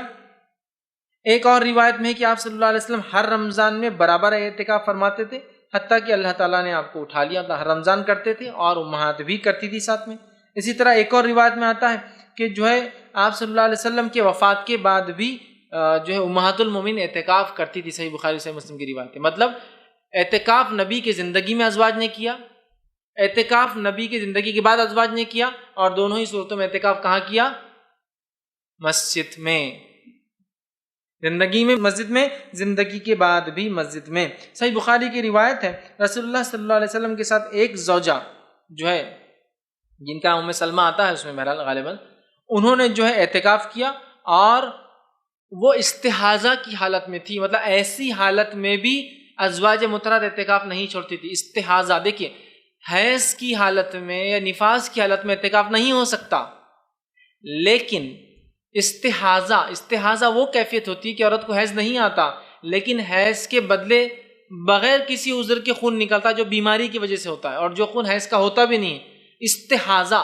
تو استحاضہ میں بھی امہات جو ہے اعتکاف کیا کرتی تھی. میں اس کے امپورٹنس بتانے کے لیے کہہ رہا ہوں کہ عورتیں بھی اعتکاف کر سکتی ہیں، لیکن عورتوں کے اعتکاف کے لیے کچھ کنڈیشنز ہیں. کنڈیشن فرسٹ کیا ہے؟ سب سے پہلی کنڈیشن یہ کہ شوہر یا ذمہ دار، شوہر ذمہ دار مطلب والد، بھائی، جو جس کی ماتحت وہ رہتی ہے، اس کے گارجین جس کو بولیں گے، اس کے اجازت کے بغیر عورت اعتکاف نہیں کر سکتی. اس کی دلیل یہ ہے کہ ماں عائشہ رضی اللہ عنہا نے جو بخاری کی روایت ہم نے ابھی دیکھی اس میں آتا ہے کہ آپ نے اعتکاف سے قبل اللہ کے رسول سے اجازت طلب کی اور آپ نے اجازت دے دی. تو پتہ چلا شوہر کی اجازت کے بغیر بیوی اعتکاف نہیں کر سکتی. اور امام شافعی اور امام احمد بن حنبل رحمہ اللہ ان کے قول کے مطابق وہ کہتے ہیں کہ شوہر کی اگر بغیر اجازت کے کوئی عورت اعتکاف کر لے تو اس کو پورا حق اختیار ہے شوہر کو اس کا اعتکاف توڑا کر اس کو واپس لائے، چونکہ اعتکاف نفلی عبادت ہے. اور ایک حدیث واضح ہے جس میں آپ صلی اللہ علیہ وسلم نے فرمایا عورت نفل روزے بغیر شوہر کی اجازت کے نہ رکھے. تو پتہ چلا نفلی عبادت کے لیے کیا چیز ضروری ہے؟ شوہر کی اجازت. تو شوہر اس کا اعتکاف توڑا بھی سکتا اگر بغیر اجازت کرے تو. ٹھیک ہے، امام شافعی امام احمد بن حنبل کا یہ قول ہے. اسی طرح دوسرا کام جو کرنا ہوں کنڈیشن وہ یہ ہے، جس مسجد میں عورت اعتکاف کے لیے بیٹھتی ہے وہاں یہ چیز ضروری ہے کہ مرد اور زن کا، عورت اور مرد کا اختلاط نہ ہو. مطلب سپریٹ مسجد ہو، سپریٹ مصلی ہو، سپریٹ طہارت خانے ہو، سپریٹ غسل خانے ہو، سپریٹ نماز کا پورا مکمل انتظام ہو. مسجد میں کریں گی اور مسجد میں سپریٹ ساری چیزیں اس کے لیے ہونا چاہیے، اور ان سب پر بدرجہ اولا اس کی حفاظت کا کمپلیٹ نظم ہونا چاہیے، ورنہ ایسا نہ ہو کہ بیچاری اعتکاف کے لیے جائے اور کسی فتنے میں پھنس جائے.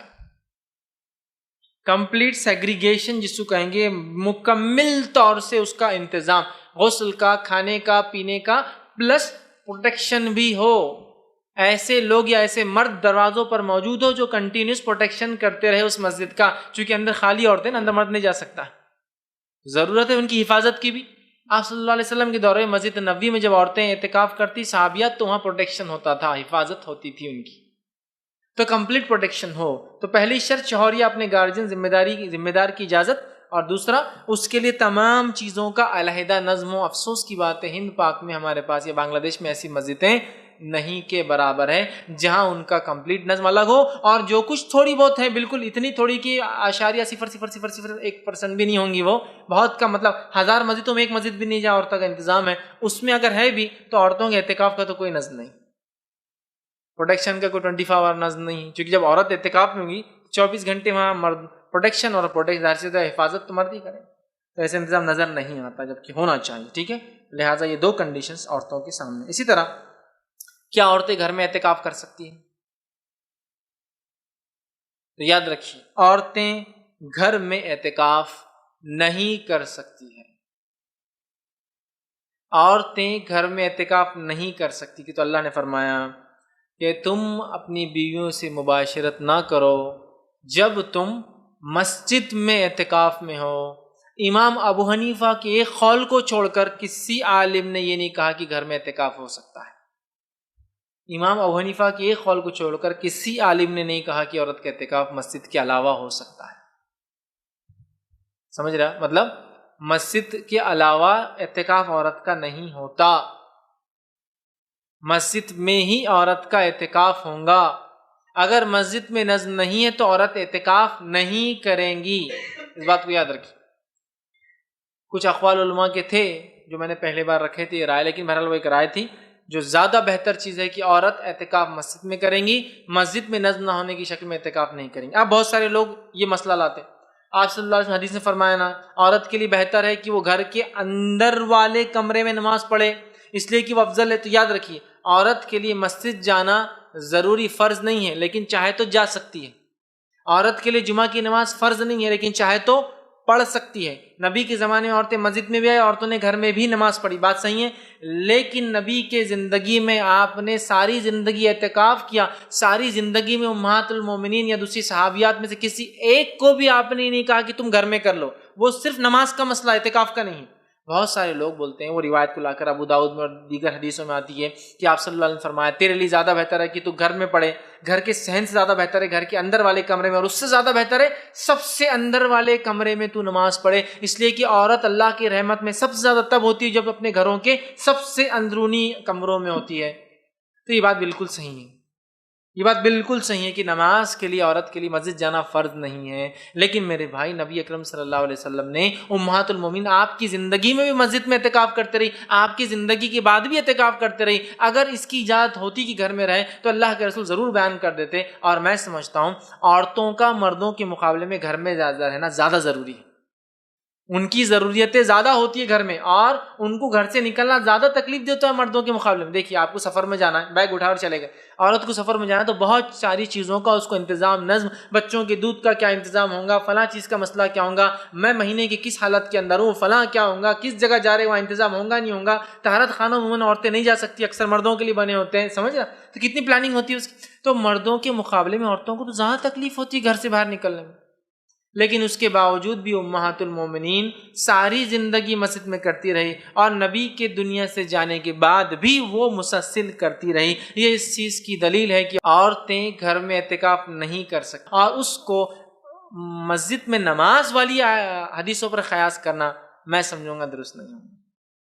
وہ نماز کے لیے، چونکہ نماز واجب اور فرض نہیں ان کے لیے مسجد میں، تو لہٰذا گھر کے اندر پڑھے، لیکن اعتکاف کے معاملے میں آپ نے کبھی کسی عورت کو یا صحابیہ کو یا امہات کو یہ نہیں کہا کہ تم یہاں کے بدلے گھر میں کیوں نہیں کر لیتی ہو۔ اگر جواز ہوتا تو آپ کہہ دیتے، لہٰذا میں یہ کہوں گا ان کو جو ہے گھر سے باہر نکلنے میں عورتوں کو، حالانکہ زیادہ مشقت ہوتی ہے مردوں کے مقابلے میں، پھر بھی نبی اکرم صلی اللہ علیہ وسلم نے اپنی ازواج کو اسی میں کرایا مسجد نبوی میں، اور پوچھ کے جاتی تھی، اور اسی طرح آپ کے گزرنے کے بعد بھی ان کے خیمے اور ٹینٹس ہر رمضان میں لگا کرتے تھے۔ لہٰذا اس سے پتہ چلا کہ اعتکاف عورت کا صرف اور صرف مسجد میں ہوگا، مسجد میں نہیں کر سکتی تو یہ عبادت ان کے لیے پھر نہیں ہے، یاد رکھیے۔ اور امام ابو حنیفہ رحمہ اللہ کا بھی جو قول آتا ہے وہ کیا ہے، میں آپ کے سامنے رکھوں کہ عورت کے لیے بہتر ہے کہ گھر کی مسجد میں اعتکاف کرے، گھر کی مسجد میں نہ ہو تو محلے کی مسجد میں اعتکاف کرے، اور محلے کی مسجد میں نہ ہو تو پھر جامع مسجد میں اعتکاف کرے۔ لیکن تینوں میں لفظ دیکھیے کیا ہے، گھر کی مسجد، محلے کی مسجد، جامع مسجد، کہیں بھی نہیں کہا گھر کے اندر محلے کی مسجد اور جامع مسجد، گھر کی مسجد، لفظ مسجد کے ہی ہے وہاں بھی۔ اور بہت سارے علماء نے کہا کہ یہ افضل کے معاملے میں، صرف امام حنیفہ کا یہ قول ہے افضل ہے، وہ بتا رہے ہیں، بہرحال جو بھی ہے، لیکن جو بات سلف سے ثابت ہوتی ہے، اکثر علماء کی فتوی یہی ہے کہ عورت کا اعتکاف مسجد میں ہوگا، مسجد کے علاوہ نہیں ہوگا، اس بات کو ہم یاد رکھیں۔ اب اسی طرح جو ہے آخری بات، اور ہم اپنی بات کو ختم کرتے ہیں، رمضان کا مہینہ آ رہا ہے اور سعادت کی گھڑیاں پھر ہم پر گزرنے والی ہیں۔ کوشش کریں کہ اس پورے مہینے کو ہم خوب عبادت میں گزاریں، اللہ کی حمد و ثنا کریں، اس کی بڑائی بیان کریں، ذکر و اذکار کریں، تلاوت قرآن کریں، روزوں کو مکمل رکھ کر ان کو کمزور کرنے والے اعمال سے بچتے رہیں۔ اسی طرح جو ہے قیام اللیل کا نظم کریں، اسی طرح جو ہے تلاوت قرآن کا نظم کریں، اسی طرح خوب ذکر و اذکار اور دعاؤں کا اہتمام کریں، اسی طرح خوب صبر کریں، اس مہینے میں خوب خرچ کریں غریبوں پہ، اپنے اوپر نہیں، ٹھیک ہے، غریبوں پر، مسکینوں پر، مسافروں پر، مانگنے والوں پر، اور وہ لوگ جو یتیم ہیں، معذور ہیں، بلا وجہ قیدوں میں بند کر دیے گئے ہیں، اور بیوائیں ہیں، اور مطلقہ عورتیں ہیں، اور یتیم بچے ہیں، اور اسی طرح دینی درسگاہیں ہیں، بہت ساری جگہیں، خوب سے خوب اس میں اپنا مال خرچ کرے اور خوب سے خوب اپنے رب کی عبادت کرے، اس لیے کہ یہ گھڑیاں سعادت کی، یہ رحمت کی، برکت کی زندگی میں بار بار انسان کو نہیں ملتی ہے۔ بہت سارے لوگ پچھلے رمضان ہمارے ساتھ تھے، یہ رمضان موجود نہیں ہے، اور اگلے رمضان بہت سارے لوگ ہم میں سے، بولنے والے میں سے یا سننے والے میں سے موجود نہیں رہیں گے، دنیا سے چلے جائیں گے، تو لہٰذا ہم نہیں جانتے موت کب آئیں گی۔ لہٰذا ان سعادت کی گھڑیوں کو، رمضان کی گھڑیوں کو چن لے، سلیکٹ کر لے، اور اپنے آپ کو خاص کر لے، اور ہو سکے تو اعتکاف کا ضرور نظم کرے، اور جھوٹ سے، غیبت سے، چغلی سے، کینہ سے، اور بغض سے، اور تکبر سے، اور برائی سے، ہر قسم کی بری عادتوں سے، اور گالی اور گلوچ سے، کسی کے بارے میں برا سننا، برے خیال کرنا، برے کرنے کی ارادے رکھنا، ان تمام سے اور بری عادتوں سے اپنے آپ کو پاک کرے، اور اس رمضان کے مہینے کو ایک ایسا ٹریننگ کا مہینہ بنا دے کہ یہ ٹریننگ سے جب نکلے تو ایک بھٹی سے جیسا سونا گزرتا ہے تو اور پاک ہو کے اور صاف ہو کے میل کچل نکل جاتا ہے، گزرے، اور رمضان بھٹی کی طرح ہو، ہمارے گناہوں سے، معصیت سے، اور اتنی چیزوں سے ہمیں پاک کر دے، اور یہ مہینہ ہمیں صاف کر دے، اور ایک نیا انسان بنا دے کہ لوگوں کو دیکھ کر لگے ہاں واقعی میں رمضان گزرا، یہ آدمی بدل گیا، اعتکاف کیا اور اس کی زندگی بدل گئی، ورنہ اعتکاف تو ہر سال ہو رہا ہے، زندگی کا معمول بدلتا ہوا نظر نہیں آ رہا ہے۔ اعتکاف کو بیٹھے تو معمول بدل گیا، اعتکاف ختم تو وہی چغلی، غیبت، دھوکہ دینا، دھوکہ دہی، بندوں کے حق ماننا، رشتوں کو توڑنا سب چالو ہے۔ تو اگر ایسا ہوا، اور اگر اعتکاف کے ذریعے بھی ہم اصلاح نہ کر پائے، رمضان کے ذریعے بھی اصلاح نہ کر پائے، تو اس کا معنی یہ ہوا کہ واقعی میں بہت ہی گھٹیا انسان ہم ہو چکے ہیں کہ اتنا ٹریننگ پیریڈ دینے کے بعد، بھٹی سے گزرنے کے بعد بھی میل کچل نکل نہیں رہا ہے، اس لیے کہ ہم نے واقعی میں ان مہینوں کی یا ان دنوں کی اہمیت کو نہیں پہچانا۔ رمضان ہر سال آ رہا ہے، رسمی طور سے آ رہا ہے، رسمی طور سے چلا جا رہا ہے، کسٹمری آ رہا ہے، بس کسٹمری چلا جا رہا ہے، اعتکاف کر رہے ہیں لیکن زندگی بدلتے نظر نہیں آ رہی۔ رمضان شروع ہوا تو ماشاءاللہ چہرے کالے کالے نظر آنے لگے، ہے نا، اور بڑھتے بڑھتے بڑھتے رمضان کے آخر تک تو کبھی کبھار جو بیچارے صاحب تھے، لوگ بول رہے آپ کی چھوٹے بھائی میرے سے ملتے تھے، بولتا نہیں چھوٹے بھائی نہیں میں ہی ہوں۔ اچھا آپ بھی ہے کہ ماشاءاللہ چہرہ ایسا ہو گیا کہ میں تو پہچان ہی نہیں سکا آپ ہے، اور اس کے بعد عید کے دن مل گئے تو پھر وہ بولتا آپ کے بڑے بھائی ملے تھے، بولتا نہیں بڑے بھائی نمائش تھا وہ بھی، ارے آپ کی داڑھی کہاں گئی، نہیں وہ رمضان تھا نا، ہو گیا رمضان۔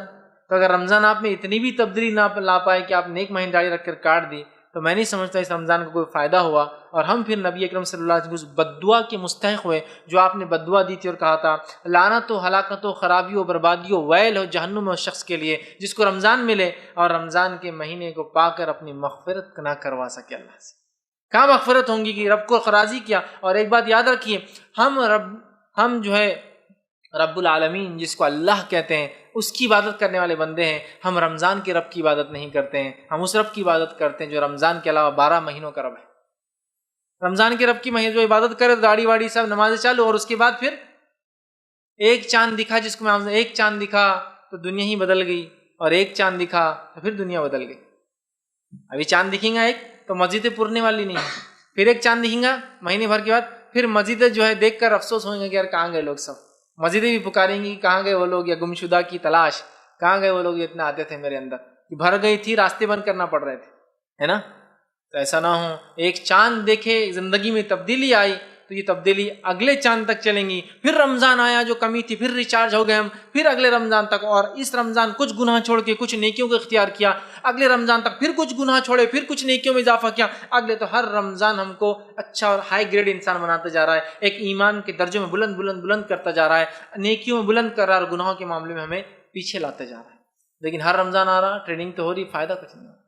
اگر آپ کو کوئی چیز سکھانے کے لیے ٹریننگ اسکول میں ڈالا جائے، 30 دن تو آپ بہت اچھا کام کریں، اور جیسی پاس ہو کر سرٹیفکیٹ میں اسی دن غلطی کر لے تو آپ کیا کہیں گے؟ یہ ٹریننگ بیکار اور فالتو تھی، یہ ٹریننگ بیکار اور فالتو تھی۔ تو اسی طرح نہ ہو جائے۔ اور کسی کہنے والے نے ایک بڑی اچھی مثال دی تھی کہ ایک مرتبہ ایک گھوڑا تھا، اس گھوڑے کو یہ گندی عادت تھی کہ جب پیشاب کرتا تو سونگتا۔ تو ایک بار کیا ہوا، ایک سوار جا رہا، دوسرا سوار بھی ساتھ تھا، اس نے کہا تیرے گھوڑے کو کیا پرابلم ہے؟ تو کہا بہت غلیظ گھوڑا ہے، ہر بار پیشاب کرتا ہے تو سونگنے کی عادت ہے۔ تو اس ایک گھوڑ سوار نے جو بہت سخت قسم کا تھا کہا تم اترو گھوڑے پہ سے، میں بتاتا اس کو۔ اب وہ سخت قسم کا گھوڑ سوار تھا، گھوڑا جیسی پیشاب کر کے سونگتا ایسا مارتا اس کو کہ گھوڑے نے سمجھ گیا پیشاب کرے سونگنا نہیں ہے، تو ویسے سیدھا چلتا رہا۔ اب گھوڑ سوار بہت سخت تھا تو گھوڑا ڈر گیا، چلتے رہا، بہت دور تک چلا۔ تو اب وہ جو گھوڑ سوار بیٹھا تھا اس نے بازو والے سے کہا اب تمہارا گھوڑا لے لو، ماشاءاللہ اس کو عادت ہو گئی، اب یہ پیشاب کر کے سونگتا نہیں۔ جیسے یہ سوار اتر کے اپنے گھوڑے پہ گیا اور پرانا سوار جس کا گھوڑا تھا اس پر بیٹھا، گھوڑا پھر بھاگنے لگا واپس، اور پوری جگہ جہاں جہاں پیشاب کیا سونگنے لگا پھر جا کر۔ تو کہ ویسا نہ ہو جائے ہمارے ساتھ بھی، رمضان آیا تو جھوٹ بند، تکبر بند، چوری چکاری بند، گالی گلوچ بند، غیبت بند، پڑیا بند، تمباکو بند، چھیڑ چھاڑ بند، ہے نا، سب بند۔ اور رمضان گزرا، ایک مہینے کی کسر نکالنے کا اپنے کو تو پوری، روز 2 پڑیا کھاتا تھا اب 4 کھاؤں گا، چونکہ 1 منتھ تو پورا 1 منتھ کا نکالوں گا۔ ایسا ہو جائے گا تو پھر وہی گھوڑے کی مثال ہوں گی جو سیدھا چلتا رہا جب تک گھوڑ سوار سخت تھا، جیسی گھوڑ سوار نرم آیا تو پھر پورے پیشاب سونگنے بھاگا واپس۔ تو ایسا نہ ہو جائے کہ گناہ چھوڑ کے نکل گئے پھر بھاگو گناہ کی طرف، ٹھیک ہے۔ تو یہ رمضان چینج والا مہینہ، ایک گولڈن آفر چل رہا ہے، اس آفر کو صحیح سے فائدہ اٹھائیے۔ جیسا دنیا کے آفرز کا فائدہ اٹھاتے نا، 40% آ گیا بھاگو، 45 آ گیا اور تیز بھاگو، 50 آ گیا اور بھاگو، 70% آ گیا اور بھاگو، ہے نا، 70+20 اتنے پرچیز پہ اتنا، تو کیسے بھاگتے ہیں؟ گولڈن آفر ہے نیکیوں کا، لے لیجئے۔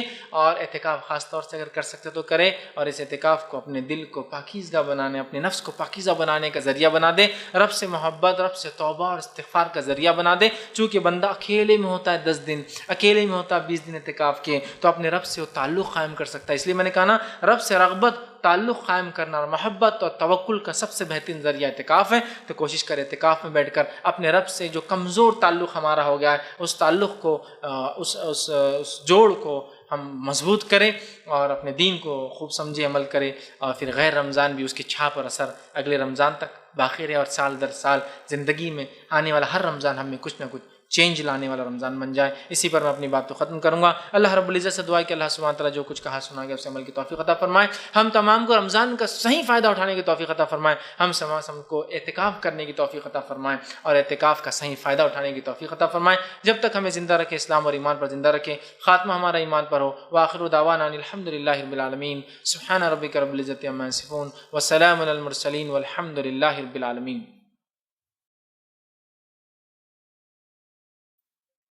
بسم اللہ الرحمن الرحیم، الحمدللہ رب العالمین، والصلاة والسلام علی خاتم النبیین والمرسلین، رب اشرح لی صدری ویسر لی امری واحلل عقدۃ من لسانی یفقہوا قولی۔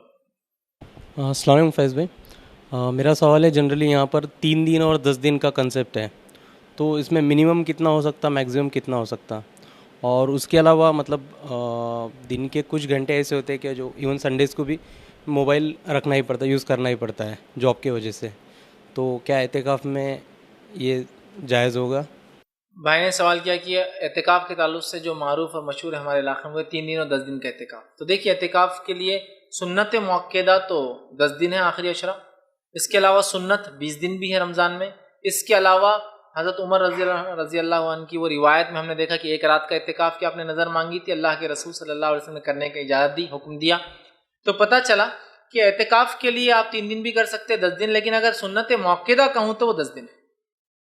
سنت موقعہ اگر کہیں تو 10 دن ہے, لیکن آپ سہولت کے اعتبار سے 1 دن کیجئے, 2 دن کیجئے, 3 دن کیجئے, 4 دن, 10 دن یا 10 سے زائد 20 دن بھی آپ کر سکتے ہیں, یہ آپ کے اوپر ڈیپینڈ ہے. تو لہٰذا 3 دن یا 10 دن نہیں ہے, 10 دن یا 20 دن ہے, یا اس کے علاوہ 3 دن بھی, 1 دن بھی, کچھ بھی ہو سکتا ہے, آپ بالکل اعتکاف کر سکتے ہیں. دوسرا بھائی کا سوال تھا کیا اعتکاف میں ضرورت کے تحت فون کا استعمال کیا جا سکتا ہے, موبائل کا؟ تو میں کہوں گا ہاں, جیسے ضرورت کے تحت اجازت ہے لوگ آ کر ملے اور آپ جا کر ملے شرعی ضرورتوں کے تحت, اسی طرح شرعی ضرورتوں کے تحت موبائل کے ذریعے بھی آپ کام کروا سکتے ہیں. جیسے میرا کھانا لا دیجیے صاحب, آپ کا کھانا لانے والا کوئی ہے نہیں, لیکن ہوٹل والا ہے جس کو فون کرنے سے وہ کھانا لا کے دے سکتا ہے. جہاں اگر میں جاؤں گا تو ڈر ہے لوگ مجھ سے ملیں گے, ملاقات کریں گے, تو میں سمجھتا ہوں بہت اچھا میڈیم ہے, آپ فون لگا کے ملیں. لیکن اس چیز کی تو اجازت نہیں دی جائیں گی کہ آپ اعتکاف میں اور فون فل ٹائم چالو رہے, اس لیے کہ پھر اس میں صحیح اور غلط سب کال آئیں گے. بزنس کا کیا ہوا, مال پہنچا نہیں, فلاں یہ ہو گیا, فلاں کا ایسا مسئلہ ہے, کہاں ہے رے تو, دکھ رہا نہیں, مطلب رمضان میں اعتکاف میں بیٹھا ہوا, جا کے فلاں ہے, یہ سب چل رہا اس میں. نہیں, شرعی ضرورتوں کے تحت موبائل کا استعمال بھی صحیح ہے, اس لیے کہ یہ بھی بات چیت کرنے یا بات چیت سننے میں آتا ہے. لہٰذا اگر آپ یوں کر دیں کہ جب آپ کو ضرورت ہو شرعی, آپ موبائل کو ساتھ لے جائے, تب کھول کر آپ کال کریں, شرعی ضرورت کو پورا کریں, بند کر دیں. جیسا کہ بچہ بیمار ہے گھر میں اور آپ اعتکاف میں بیٹھے, اتنا بیمار نہیں کہ آپ کا رہنا ضروری ہے, فون آپ کبھی کبھار بیوی سے کر لے, یا بیوی کا آ جائے کہ ایسا ہے معاملہ کہ وہ بچہ فلاں ہے, یہ ہے, جس کی وجہ سے سمجھو آپ کو جانا پڑے. ٹھیک ہے, جیسا کہ آپ صلی اللہ علیہ وسلم سے آپ کی زوجہ ملنے آئی تھی, آ کر کچھ بات کہی, اس کے بعد آپ صلی اللہ علیہ وسلم چھوڑنے گئے, تو پتہ چلا شرعی ضرورت کے تحت بیوی آ کر کچھ بات کر سکتی ہے, تو شرعی ضرورتوں کے تحت رکھا جا سکتا ہے, شرعی ضرورت کے تحت بات بھی کی جا سکتی ہے. لیکن اس کی اجازت تو ہرگز نہیں کہ فل ٹائم آپ کا موبائل کھلا رہے اعتکاف میں بھی, اور فل ٹائم آپ ویسے ہی ڈیل کریں موبائل پہ جیسا آپ گھر پہ ڈیل کرتے, پھر اعتکاف کا فائدہ ہی کیا؟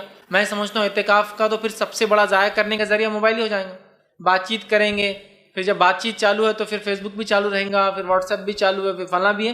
نہیں, میں کہوں گا سب بند ہوں گا, چونکہ آپ اللہ سے تعلق قائم کرنے کے لیے معتکف علیحدگی اختیار کر کے قید میں بیٹھے ایک طرح سے, تاکہ آپ کے رب سے ایک تعلق قائم ہو, اور دنیا پرستی اور دنیا کی جو بگاڑ دل میں آ گئے اتنے زمانے میں, 1 سال بھر میں میل کچھ ہے وہ نکلے. تو لہٰذا شرعی ضرورت کے تحت اس کو کھولا جا سکتا ہے اور استعمال کیا جا سکتا ہے, لیکن کنٹینیوسلی اس کی اجازت نہیں دی جائے.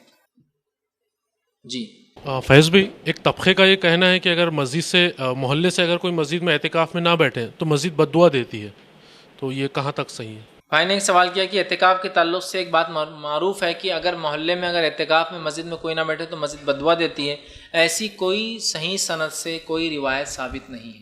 میں نے اسی لیے شروعات میں کہا درس کے کہ اعتکاف کے فضائل میں جو باتیں بیان کی جاتی ہیں اس کی اہمیت کو بیان کرنے, ان باتوں میں سے بہت ساری باتیں ثابت ہی نہیں, اس لیے میں نے اس کے فضائل کے تعلق سے, اور مجھے تو ایک بھی روایت نہیں ملی جو صحیح سند سے ثابت ہو جو فضائل کے تعلق سے.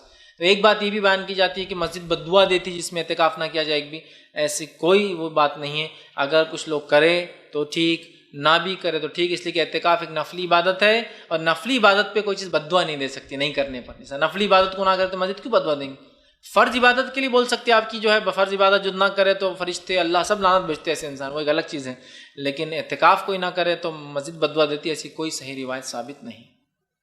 کسی نے سوال کیا جو شہر میں عورتوں کی مسجد نہ ہو اور کوئی انتظام نہ ہو تو کیا عورتیں گھر میں اعتکاف کر سکتی ہے؟ تو میں نے واضح کر دیا, جس شہر میں عورتوں کی کوئی مسجد نہ ہو, عورتوں کی مسجد ہو تو انتظام نہ ہو, تو عورتیں اعتکاف نہیں کر سکتی. اعتکاف مخصوص عبادت ہے جس کا تعلق مسجد سے ہے, مسجد نہ ہو تو اعتکاف نہیں ہو سکتا. یاد رکھیے, میں نے اس پہ کافی تفصیلات پڑھی, کافی علماء کی بحثیں پڑھی, اور جو نتیجے پہ آخر میں پہنچا ہوں وہ یہی ہے کہ عورتیں مسجد میں ہی اعتکاف کریں گی, مسجد کے علاوہ عورتوں کا اعتکاف نہیں ہوگا. امہات المومنین اتنا بزی ہونے کے باوجود, کام کاج کا بوجھ ہونے کے باوجود بھی نبی کی زندگی میں مسجد میں ہی اعتکاف کرتی رہی. حالانکہ نماز گھر میں پڑھتی تھی کچھ, لیکن اعتکاف کبھی نہیں کیا، اور نبی نے اس کے پوری زندگی میں کبھی نہیں کہا، جبکہ عورتوں کو مردوں کے بنسبت زیادہ مشکل ہوتی مسجد میں آنے میں، کہ تم جو ہے گھر میں اعتکاف کر لو، اور محمد نبی کے جانے کے بعد بھی اعتکاف جو ہے مسجد میں کرتی رہی۔ لہٰذا میں اس نتیجے پر پہنچا ہوں کہ اعتکاف صرف اور صرف مسجد میں ہوگا، مسجد کے علاوہ اعتکاف نہیں ہوگا۔ واللہ عالم بالصواب۔ ایک تکلیف یہ ہے فیض بھائی کہ مسجدوں میں کموڈ نہیں ہے، اور مجھے کموڈ کی جیسا میرے صحت کو دیکھتے ہوئے تو میں ذرا اس سے مجبور ہوا ہے۔ اب وہ کیا کرنا چاہیے؟ اب کموڈ پیشاب ہے، یہ جانا ہے ضرورت کے لیے، تو وہ چیز وہاں نہیں ہے۔ تو ایک صاحب مجھے بولے یہ یہاں پر اپنے مسجد میں کہ آپ میرے گھر پر بھی کر سکتے، بولے جب یہ تکلیف ہے آپ کو تو آپ وہاں گھر پہ بھی کر سکتے، بولے اللہ قبول کرے۔ بولے دیکھیے ایک بہت اچھا سوال آیا ہے کہ ایک صاحب ہے جو بیمار ہے اور مسجد میں وہ سہولت نہیں جیسے کموڈ کی، ویسٹرن ٹوائلٹ کی، جس کی وجہ چونکہ وہ نیچے بیٹھ کر جو ہے بیت الخلاء کو نہیں جا سکتے، تو کسی نے ان سے مشورہ دیا کہ وہ گھر میں کر لے۔ دیکھیے اس بات میں تو کچھ اختلاف مجھے پتہ ہے کہ مسجد میں عورت اعتکاف کریں گی یا گھر میں ہو سکتا ہے، لیکن اس بات پر کسی کا اختلاف نہیں ہے کہ مرد کا اعتکاف صرف اور صرف مسجد میں ہوگا، مرد اعتکاف گھر میں کر ہی نہیں سکتا ہے۔ عورت کے مسجد میں کرے یا گھر میں تھوڑا سا اختلاف ہے موجود، بہرحال جیسا بھی ہے، لیکن مرد گھر میں اعتکاف کر سکتا ہے ایسی کوئی دلیل ہی موجود نہیں ہے۔ اس میں اختلاف بھی نہیں فقہا کا کہ نہیں مرد بھی گھر میں کر سکتا ہے۔ ایک بھی فقیہ نے یا ایک بھی عالم نے، ایک بھی فقہ میں مرد کا اعتکاف گھر میں ہو ثابت ہی نہیں ہے، عورتوں کے حد تک اختلاف ہے۔ تو لہٰذا اگر کوئی مجبور، بوڑھا، معذور، کمزور انسان ہے لیکن اعتکاف کی خواہش رکھتا ہے، لیکن مسجد میں اگر سہولتیں نہیں ہیں، تو میں یہ کہوں گا کہ مسجد والوں کو چاہیے کہ اب ماڈرنائزیشن ہر طرف ہو رہا ہے، مساجد کے تعمیر میں ضرور اس کا خیال رکھے کہ پوش قسم کے، اچھے قسم کے طہارت خانے بھی ہو، اور ساتھ میں حمام غسل خانے بھی ہو، اور ساتھ میں ایسے طہارت خانے ہو جس میں کموڈ ویسٹرن ٹوائلٹس بھی لگے ہوئے ہو، تاکہ ایسے لوگ جو نیچے نہیں بیٹھ سکتے، پیر کا مسئلہ ہے، کمر کا مسئلہ ہے، بیماری ہے، کمزوری ہے کہ بیٹھیں گے تو اٹھ نہیں سکتے ہیں، ان کے لیے سہولت ہو جائے۔ تو مسجد میں ہونا چاہیے، لیکن پتہ نہیں کوئی بھی چیز جو ویسٹرن ہو ہمارے پاس وہ حرام ہے، بری ہے، غلط ہے، یہودیوں کی سازش ہے، چال ہے۔ تو بولے بیت الخلاء جو اوپر والا ہے نا ویسٹرن، بولے یہودیوں کی چال ہے، مسلمانوں کو طہارت میں جو نیچے بیٹھنے کا طریقہ اسے دیکھیے۔ یہ تو مجبوری کا مسئلہ ہے نا، چال کا کیا مسئلہ ہے اس کے اندر؟ اس سے بیٹھے تو کچھ الگ ہوتا ہے، اس سے بیٹھے تو کچھ فائدہ ہوتا ہے، ایسا کچھ ہے کیا؟ آفرس ہے اس کے اندر کچھ، اس سے بیٹھے تو یہ، اس سے بیٹھے ویسا نہیں ہے۔ وہ مجبوری میں آپ وہ بھی یوز کر سکتے ہو آپ چاہیں تو، سمجھ رہے ہیں آپ بات کو؟ تو لہٰذا لگانا چاہیے۔ اور میں یہ کہوں گا اگر ایسا کوئی شخص ہے اللہ نے اتنا مال و دولت دے رکھا ہے تو وہ اعتکاف کے لیے اس مسجد میں جانا چاہتا ہے، تو مسجد والوں سے کہے کہ ایک بیت الخلاء جو انڈین ہے اس کو ویسٹرن میں پیسے دیتا ہوں بنانے کی، تاکہ آپ کو بھی فائدہ ہو اور اس کے جتنے لوگ اس کو استعمال کریں اس کا بھی اجر آپ کو ملے، چونکہ مجبور انسانی ظاہر سی بات ہے اس سے بیٹھیں گا۔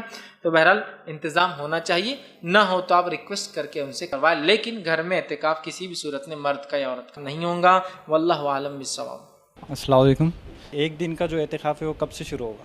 بھائی نے سوال کیا کہ ایک دن کا اعتکاف ہو تو کیسا ہو؟ تو سیم ایک دن کا اگر اعتکاف ہو تو آپ رات میں جائیں، مغرب سے لے کر آپ فجر تک مسجد میں رات میں رہیں، فجر میں آپ خیمے کے اندر جائیں، ٹھیک ہے، اور اس کے بعد مغرب تک وہاں رہیں گے، مغرب میں نکل جائیں گے چونکہ دن ختم ہو گیا۔ مختصر سا بہرحال میں درس کے بعد ارادہ کیا تھا بھول گیا، لیکن بتا دیتا ہوں مختصر میں اعتکاف کا طریقہ تاکہ وہ واضح ہو جائے۔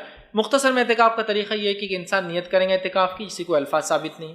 اس کے بعد وہ شخص جو ہے مسجد میں داخل ہوگا مغرب میں، جب اعتکاف اسے کرنا ہے، مغرب سے لے کر فجر کی نماز تک اس مسجد میں ہی رہیں گا، ٹھیک ہے، اور فجر کی نماز پڑھنے کے بعد اس کے خیمے میں، مطلب اس سے پہلے خیمے میں نہیں جائیں گا، فجر کی نماز پڑھیں گا، اس کے بعد اپنے خیمے میں اپنے ٹینٹ کے اندر داخل ہوں گا، اور اس کے بعد سے اس کو جتنے دن اعتکاف کرنا ہے وہ کریں گا۔ اگر ایک دن کا ہے تو مغرب اس دن کی ہو گئی، ختم ہو گیا۔ 2 دن کا ہے تو دوسرے دن کی مغرب، 3 دن کا تو مغرب، چونکہ اسلام میں دن مغرب سے مغرب چالو ہوتا ہے۔ اپنے ساتھ ضرورت کی چیزیں وہ اعتکاف کی جگہ پر لے جا سکتا ہے۔ اسی طرح اعتکاف میں بحالت ضرورت اور مجبوری لوگ اس سے بات کرنے آ سکتے ہیں، اسی طرح شرعی ضرورت اور مجبوری کے تحت وہ بھی نکل کر بات ضروری کر سکتا ہے۔ یہ تمام چیزیں بہرحال اعتکاف میں ہو سکتی ہے، اور اعتکاف کم از کم جو ہے 1 رات کا، یا سنت موقع 10 دن کا، یا سنت 20 دن کا رمضان میں، اس کے علاوہ غیر رمضان اور رمضان اعتکاف دونوں میں کیا جا سکتا ہے۔ اعتکاف کے لیے روزہ رکھنا کوئی شرط یا کنڈیشن نہیں ہے، اعتکاف صرف اور صرف مسجد میں ہوگا، اور عورتوں سے وہاں ہم بستری یا ایسا کوئی بھی کام جو شہوت کی طرف لے جاتا ہے ہمیں نہیں کرنا چاہیے اعتکاف کی حالت میں، ٹھیک ہے۔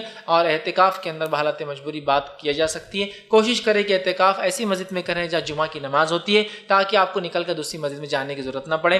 اعتکاف کرنے والا اس چیز کا بھی خیال رکھے کہ مسجد کے اندر بیت الخلاء اس کا انتظام ہو، اگر نہ ہو تو پھر شرعی ضرورتوں کے تحت وہ گھر جا کر یہ کام کر کے واپس بہرحال آ سکتا ہے۔ تو یہ تھا مختصر میں اعتکاف کا طریقہ، اور عورتیں بھی اگر ہو تو ان کو اعتکاف مسجد میں ہی کرنا، اور ہر معتکف اپنے الگ الگ خیمے میں بیٹھیں گا، اور اعتکاف کا مقصد اللہ سے تعلق قائم کرنا ہے، اور یہ بہترین ذریعہ اللہ سے تعلق قائم کرنے کا، تو لہٰذا ہم یہ الگ الگ خیموں میں بیٹھیں گے، اور جتنے دن اعتکاف کی نیت کی خالص اللہ کو یاد کریں گے، قیام نمازیں پڑھیں گے، رات ہو تو قیام کریں گے، قرآن کی تلاوت کریں گے، ذکر و اذکار کریں گے، دعائیں مانگیں گے، استغفار کریں گے، توبہ کریں مانگیں گے اللہ سے، اور خوب سوال کریں گے جنت کا، اور خوب جہنم سے نجات مانگیں گے اللہ تعالیٰ سے۔ یہ اس کا بہرحال مقصد ہے، تاکہ ہمارا جو دل سیاہ اور کالا ہو جاتا ہے وہ قلب سلیم ایک پاکیزہ اور شفاف دل بن جاتا ہے۔ یہ مختصر میں تھا اعتکاف کا طریقہ۔ کسی نے سوال کیا، is it compulsory to complete the recitation of the Quran at least once in the month of Ramadan? کسی نے سوال کیا کیا رمضان میں ایک بار قرآن ختم کرنا جو کمپلیٹ کرنا کمپلسری ضروری واجب ہے؟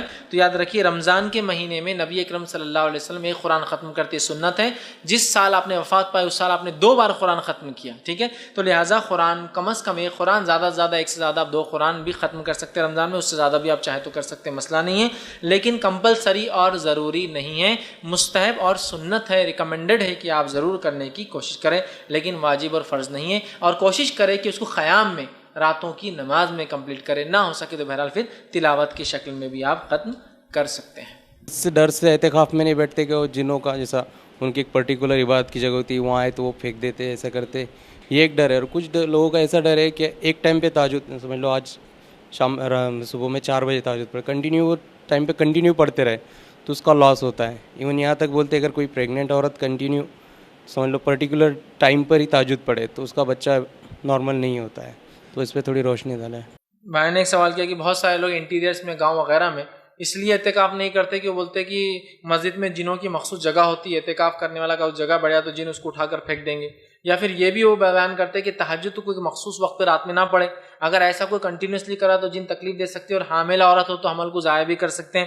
دیکھیے یہ تمام چیزیں توہام ہیں، توہام سمجھتے ہیں آپ، وہم، یہ سب فالتو چیزیں ہیں جو اور غیر مسلموں کی تہذیبات سے نکل کر آ گئی ہے۔ مسلمان تو وہ انسان ہے جو دنیا کو وہم، توہام اور ان شعبدے بازی اور جادوگری اور ان سے نکالنے کے لیے آیا ہوا دین ہے، اور مسلمان وہ قوم ہے۔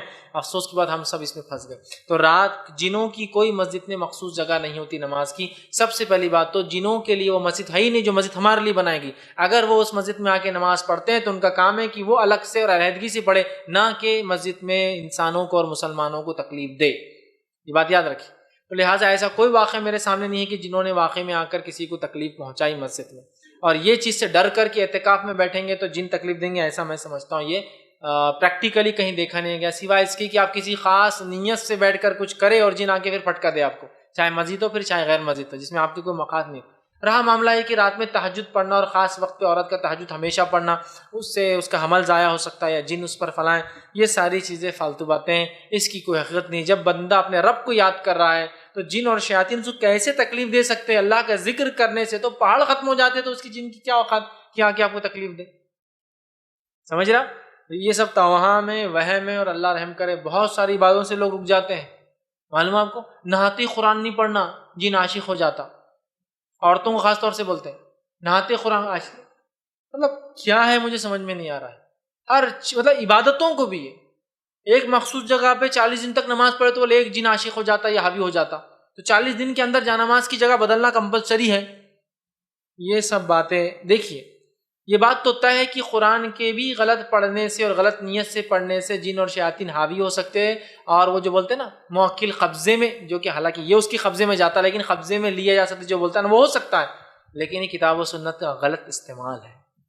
لیکن اگر آپ اللہ کے لیے کوئی عمل کر رہے ہیں تو ظاہر سی بات ہے رب جو ہے ہماری حفاظت کرتا ہے، اور اللہ کا کلام پڑھتے ہیں نماز میں، کیسے آپ کو تکلیف ہوں گی؟ یہ سب توہم ہے، اس کی کوئی الحمدللہ حقیقت نہیں۔ کسی نے ایک سوال کیا، واٹ از دا بیسٹ عبادہ ان لیلۃ القدر؟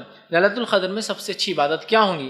تو میں کہوں گا لیلۃ القدر میں سب سے اچھی عبادت یہ ہے کہ آپ پہلے تو لیلۃ القدر میں قیام کریں، رات کی نماز پڑھیں، تلاوت قرآن کرے، ذکر کرے اور ایسی دعائیں کرے جو اس میں خاص طور سے ثابت ہے، جیسا کہ وہ ایک دعا اللہم انک عفو تحب العفو فاعف عنی یا فاعف عنا، اگر جماعت میں کر رہے ہیں مطلب بہت سے لوگ، تو اے اللہ تو جو ہے معاف کرنے والا ہے اور میرے گناہوں کو تو مکمل طور سے معاف کر دے۔ اللہم انک عفو، تو معاف کرنے والا، تحب العفو، اور تو عفو محبت کرتا ہے، معاف کرنے سے محبت درگزر کرتا ہے، معافی دیتا ہے، فاعف عنی، تو مجھے معاف کر دے۔ یہ دعا کثرت سے کیجئے، اس کے علاوہ اور بھی ذکر ہے وہ کثرت سے کیجئے، قیام کیجئے رات میں اور تلاوت قرآن کیجئے، اور یاد رکھیے شب قدر ہے وہ 21 رمضان، 23 رمضان، 25 رمضان، 27 رمضان اور 29 رمضان میں سے کوئی ایک رات ہے، اور رات شروع ہوتی ہے مغرب سے لے کر فجر تک۔ تو الحمدللہ مغرب ہو رہی ہے آج کل ہمارے علاقے میں 7، 7:15 بجے، 7:15 بجے سے لے کر صبح فجر تک تقریباً 4:30 بجے تک ليلۃ القدر ہے۔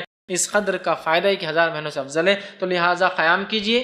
اب پورے وقت تو قیام نہیں ہو سکتا، تلاوت کیجئے بیٹھ کر، پورے وقت بھی تلاوت تھوڑا مشکل ہوتی ہے، انسان کو اکتاہٹ آتی ہے کبھی، ذکر کیجئے، پورا بھی ذکر نہیں ہو سکتا، دعائیں کی ترتیب بنا لیجئے آپ، مغرب ہو گئی، عشاء کے بعد قیام اللیل یا پھر عشاء کے بعد تلاوت قرآن، پھر رات کے ایک حصے میں چونکہ آخری حصے میں افضل ہے قیام اللیل کیجئے، پھر اس کے بعد آپ قیام اللیل ہونے کے بعد اگر کچھ اور زیادہ نفل پڑھنا پڑھ لیجئے، اس کے بعد آپ ذکر و اذکار کیجئے، خوب گڑ گڑا کے آخری پہر میں چونکہ اللہ تعالیٰ مغفرت بھی کرتا ہے، معاف کرتا ہے ہر روز، تو آخری پہر سحر سے پہلے خوب دعائیں کیجئے، اور پھر اپنی وتر کی نماز پڑھ کر آپ سحر کر لیجئے، پھر تاکہ پوری رات عبادت میں ہوگی آپ کی۔ تو یہ بیسٹ میں کہوں گا یہ طریقہ ہو سکتا ہے، قیام، تلاوت قرآن، دعائیں، ذکر و اذکار، اور وہی خاص دعا جو آپ سے بتائی جو خاص شب قدر ہے اس کو بھی کیجیے، اور خوب دعائیں کیجیے مغفرت کی، اور خوب دعائیں کیجیے جنت کے طلب کرنے کی۔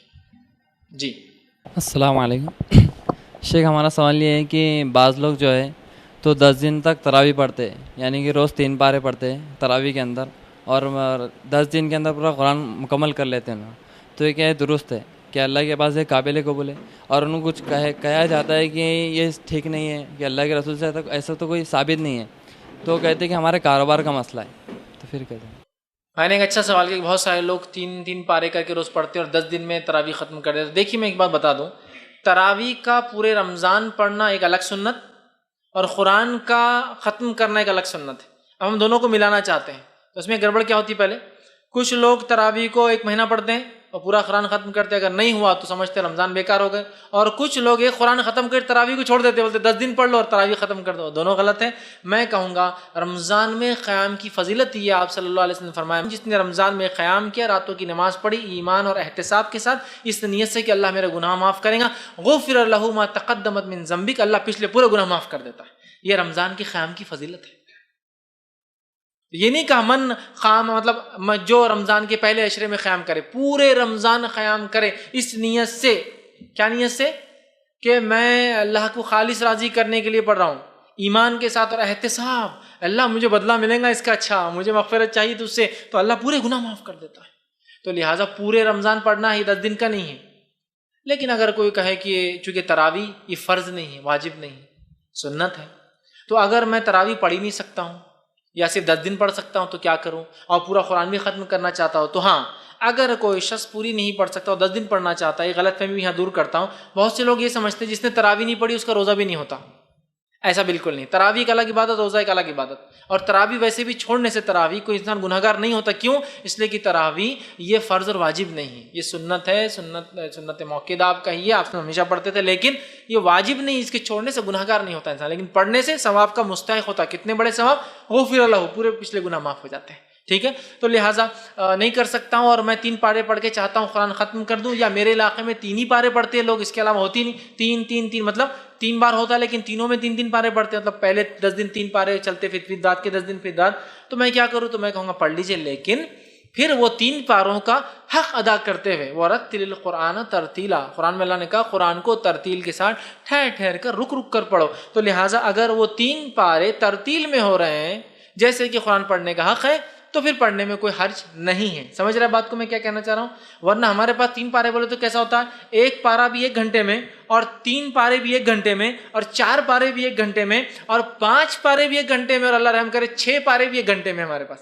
مطلب جس کو ہم کہیں گے وقت تو اتنا ہی ہے، اسپیڈ بڑھتے جا رہی ہے۔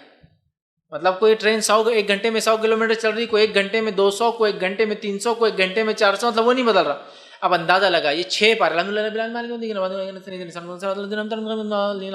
اب وہ کیا ہو رہا کچھ سمجھ میں نہیں آ رہا کہ کس کے پلے کچھ نہیں پڑا. تو اگر 3 پارے حق ادا کرتے ہوئے ہو رہے ہیں, کیسے ہو رہے ہیں کہ عشاء کے بعد نماز شروع ہوئی اور میں سمجھتا ہوں 3 پاروں کو کم از کم 3.5 گھنٹے 3 سے 3.5 گھنٹے لگنا چاہیے. مطلب بہت تیز نہیں لیکن بہت آہستہ بھی نہیں, لیکن ایک ایسی ترتیل کے جس میں جس کو کہیں گے ایسا لہن کی جلدی ہو جائے. تو بہرحال ہو سکتا ہے کہ 3 گھنٹے 3.5 میں ہو, لیکن 1 گھنٹہ 1.25 گھنٹہ ہارڈلی 1.5 گھنٹے سے اوپر نہیں ہے. اور جو 6 پارے پڑھتے ہیں بہرحال وہ بمشکل 2 گھنٹے تک جاتے ہیں. تو میں کہوں گا پھر تو اس میں حق ادا نہیں ہوا. تو لہٰذا اگر کہیں 10 پارے ہی مطلب 3 پارے ہی پڑھے جاتے ہیں, 10 دن میں ہی قرآن ہوتا ہے, پڑھنے میں تو کوئی حرج نہیں, لیکن پھر قرآن کا حق ادا ہو. اگر ویسا نہیں ہو رہا ہے تو میں کہوں گا پھر ایسی مسجد میں جائیے جہاں 1 پارا نہیں آدھا پارا ہو رہا ہے, یا 10 صورتیں ہی ہو رہی ہے, کم از کم 20 صورتیں جو بہت آرام سے ترتیل کے ساتھ ہو رہی ہے, تو پھر اس میں انشاءاللہ حرج نہیں. لیکن کوئی زیادہ بھی پڑھنا چاہے 3 پاروں تک, لیکن اس کا اگر حق ادا ہو رہا ہو تو وہ بھی کیا جا سکتا ہے. کسی نے سوال کیا وومن ہیئر آسک فدیہ مطلب روزہ چھوڑنے کے بدلے جو کھانا دیا جاتا ہے, ان کا سوال ہے وومن آسک فدیہ should be given in what fees only 1 time meal or 3 times meal cooked, 1 sack of wheat or rice is sufficient. Secondly, most of women do اعتکاف at home, please clear the concept. کسی نے سوال کیا کہ ایک خاتون کا سوال ہے کہ فدیہ روزہ نہ رکھنے کے بدلے جو دیا جاتا ہے کیا کرے, 1 ٹائم کا کھانا دیں, 3 ٹائم کا کھانا دے جو پکا ہوا ہو, یا پھر 1 اناج کا تھیلا دے دیں, یا پھر 1 چاول کا تھیلا دے دے, کیا یہ کافی ہو جائیں گا؟ تو دیکھیے 1 روزے کے بدلے فدیہ ہے 1 مسکین کو کھانا کھلانا. عبداللہ ابن عباس رضی اللہ عنہما کا ایک قول ہے, اس قول کے مطابق وہ کہتے ہیں جیسا قرآن نے کہا کہ اگر کوئی روزہ نہ رکھ سکے تو وہ کیا کرے, وہ 1 مسکین کو کھانا کھلاتا ہے. وہ کہتے ہیں کھانا انسان دن میں 2 بار کھاتا ہے, تو لہٰذا 1 مسکین کو 2 ٹائم کا کھانا ہے. لیکن قرآنی آیت ہے طعام مسکین, کھانا کھلاؤ مسکین کو, تو لہٰذا عام بات تو یہی ہے جو معروف ہے کہ 1 وقت کا ہے, لیکن عبداللہ ابن عباس کے قول کے مطابق 2 وقت کا وہ کہتے ہیں. تو بہرحال کو اس کو مان بھی لے تو بھی ٹھیک ہے, مسئلہ نہیں, چونکہ عبداللہ ابن عباس کا قول ہے. لیکن میں تو یہ کہتا ہوں عموماً 1 وقت کا کھلائے. اب سوال یہ کہ وہ 3 ٹائم کھلائیں, تو 3 ٹائم تو ہے ہی نہیں, وہ 1 ٹائم کا ہی ہے, یا پھر وہ ایک قول کے مطابق 2 ہے, 3 ٹائم کا کھانا تو ہے ہی نہیں. اس لیے کہ رمضان میں ظاہر سی بات ہے روزدار کو آپ فدیہ دیں گے ظاہر سے, جس سے آپ کو ڈبل فائدہ ہو, فدیے کا فائدہ, روزے کا فائدہ. لیکن غیر روزدار کو بھی آپ دے سکتے ہیں اگر معذور ہے, مسکین ہے, محتاج ہے, بوڑھا ہے, وہ ایک الگ بات ہے. تو بہرحال 1 ٹائم کا آپ کو کھانا دینا ہے. دوسرا, کھانا نہ دیتے ہوئے بنا ہوا, کیا ان کا سوال ہے ہم کچھ دے دیں اناج, تاکہ ہاں یہ بھی ہو سکتا ہے آپ اتنا اناج دے دے یا اتنے کا اناج دے دے جو آپ کے 1 ٹائم کے کھانے کے برابر قیمت ہوتا ہو. مثال کے طور پر ایک آدمی 1 وقت کا کھانا میں سمجھتا ہوں 60-70 روپے یا 100 روپے تک کھا لیتا ہے. اورنگ آباد شہر میں الگ الگ شہروں میں کھانے کے گریڈز الگ ہوتے ہیں, اور کوشش کرے جو گریڈ کا کھانا آپ کھاتے وہی کھانا ان کو دیں گے. اگر میرا کھانا عام اعتبار سے 100 روپے میں ہوتا ہے کسی جگہ, تو 100 کا دوں گا. میں غریب آدمی ہوں, 50 میں میرا ہوتا ہے تو 50 کا دوں گا. سمجھ رہے, یہ نہیں کہ میں کھانا تو 100 کا کھاتا ہوں لیکن جب فدیہ دے رہا ہوں تو 20 روپے والا سڑا ہوا پتہ نہیں کچھ تو بھی نہیں, وہی کوالٹی کا. تو بہرحال تو اب کیا ہم اناج دے, تو ہاں آپ اس کھانے کی قیمت کے بنانا اناج دے دیں, جس میں ہو سکتا ہے 1 ٹائم نہیں, مطلب 30 دن کے روزے چھوٹے تو 30 ٹائم نہیں بلکہ 60 ٹائم کھا لے ضرورت پڑنے پر. سمجھ رہا ہے میں کیا بول رہا ہوں؟ بولنے کا مطلب یہ ہے میں کھانا کھاتا ہوں ایوریج 100 روپیز کا, 100 روپے میں 1 وقت کا کھانا اورنگ آباد میں آتا ہے. لیکن جب میں 30 دن کے روزوں کا دوں گا کفارہ, مطلب فدیہ, تو کتنا ہوگا 3000 روپے. لیکن اگر 3000 روپے کی میں اگر گیہوں دوں تو کتنے آئیں گے, تقریباً 22-20 روپے کلو سے بھی اگر گیہوں تو 1.5 کنٹل آ جائیں گے. اب 1.5 کنٹل میں تو ماشاءاللہ بہت ہو جائیں گا. سمجھ رہے ہیں نا میں جو بول رہا ہوں؟ تو آپ جو کھانا کھا رہے ہیں اس کھانے کی ویلیو کے برابر پھر اناج دے دیجیے آپ, جو کہ ظاہر سی بات ہے زیادہ ہوں گی, مطلب وہ زیادہ کھا سکیں گا چونکہ اس میں پورا کھانا نہیں, ٹھیک ہے. لیکن بہتر تو یہ کہ مسکین کو کھانا کھلائے. طعام کا لفظ ہے, تو پہلے کیا کام کریں گے آپ معلوم آپ کو؟ دیں گے نہیں اناج, پہلے کھانا کھلائیں گے. لیکن اب میں سعودی عرب میں وہ غریب کہاں سے ملیں گے, لندن میں رہتا ہوں غریب کہاں سے ملیں گا, رشیا میں وہ غریب کہاں سے ملیں گا, غریب بھی آئیں گا تو کار میں آتا ہوا, تو غریب کہاں ملیں گا. تو آپ کیا کریں گے, تو پھر آپ بولیں گے یار اب میں غریب کو تو پکا ہوا کھانا کیسا دوں, تو چلو میں انڈیا میں اپنے رشتہ داروں کو پیسے بھیج دیتا ہوں. تو میں کیا کروں گا, پھر پیسوں کا حساب لگاؤں گا, نیو یارک میں کتنے میں کھانا ہوتا ہے میرا 1 ٹائم کا, ہاں انڈیا کے حساب سے نہیں, 20 روپے والا. ایک صاحب زکوٰۃ دیتے تھے, اللہ رحم کرے, زکوٰۃ کیسی دیتے بتاتا ہوں آپ کو. رہتے تھے نیو یارک میں, زکوٰۃ نکل رہی 4000 روپیے, ان کے روپیے مطلب $4000, اور زکوٰۃ دیتے تھے 4000 انڈین روپیز. آپ دنیا میں حکومت تو گھما سکتے, اللہ کو نہیں گھما سکتے, یہ ایسا ہیلا ڈھونڈتے. آپ یہ چاہ رہے کہ اللہ بھی آپ کو تنخواہ بھی پھر انڈین روپیز میں دے.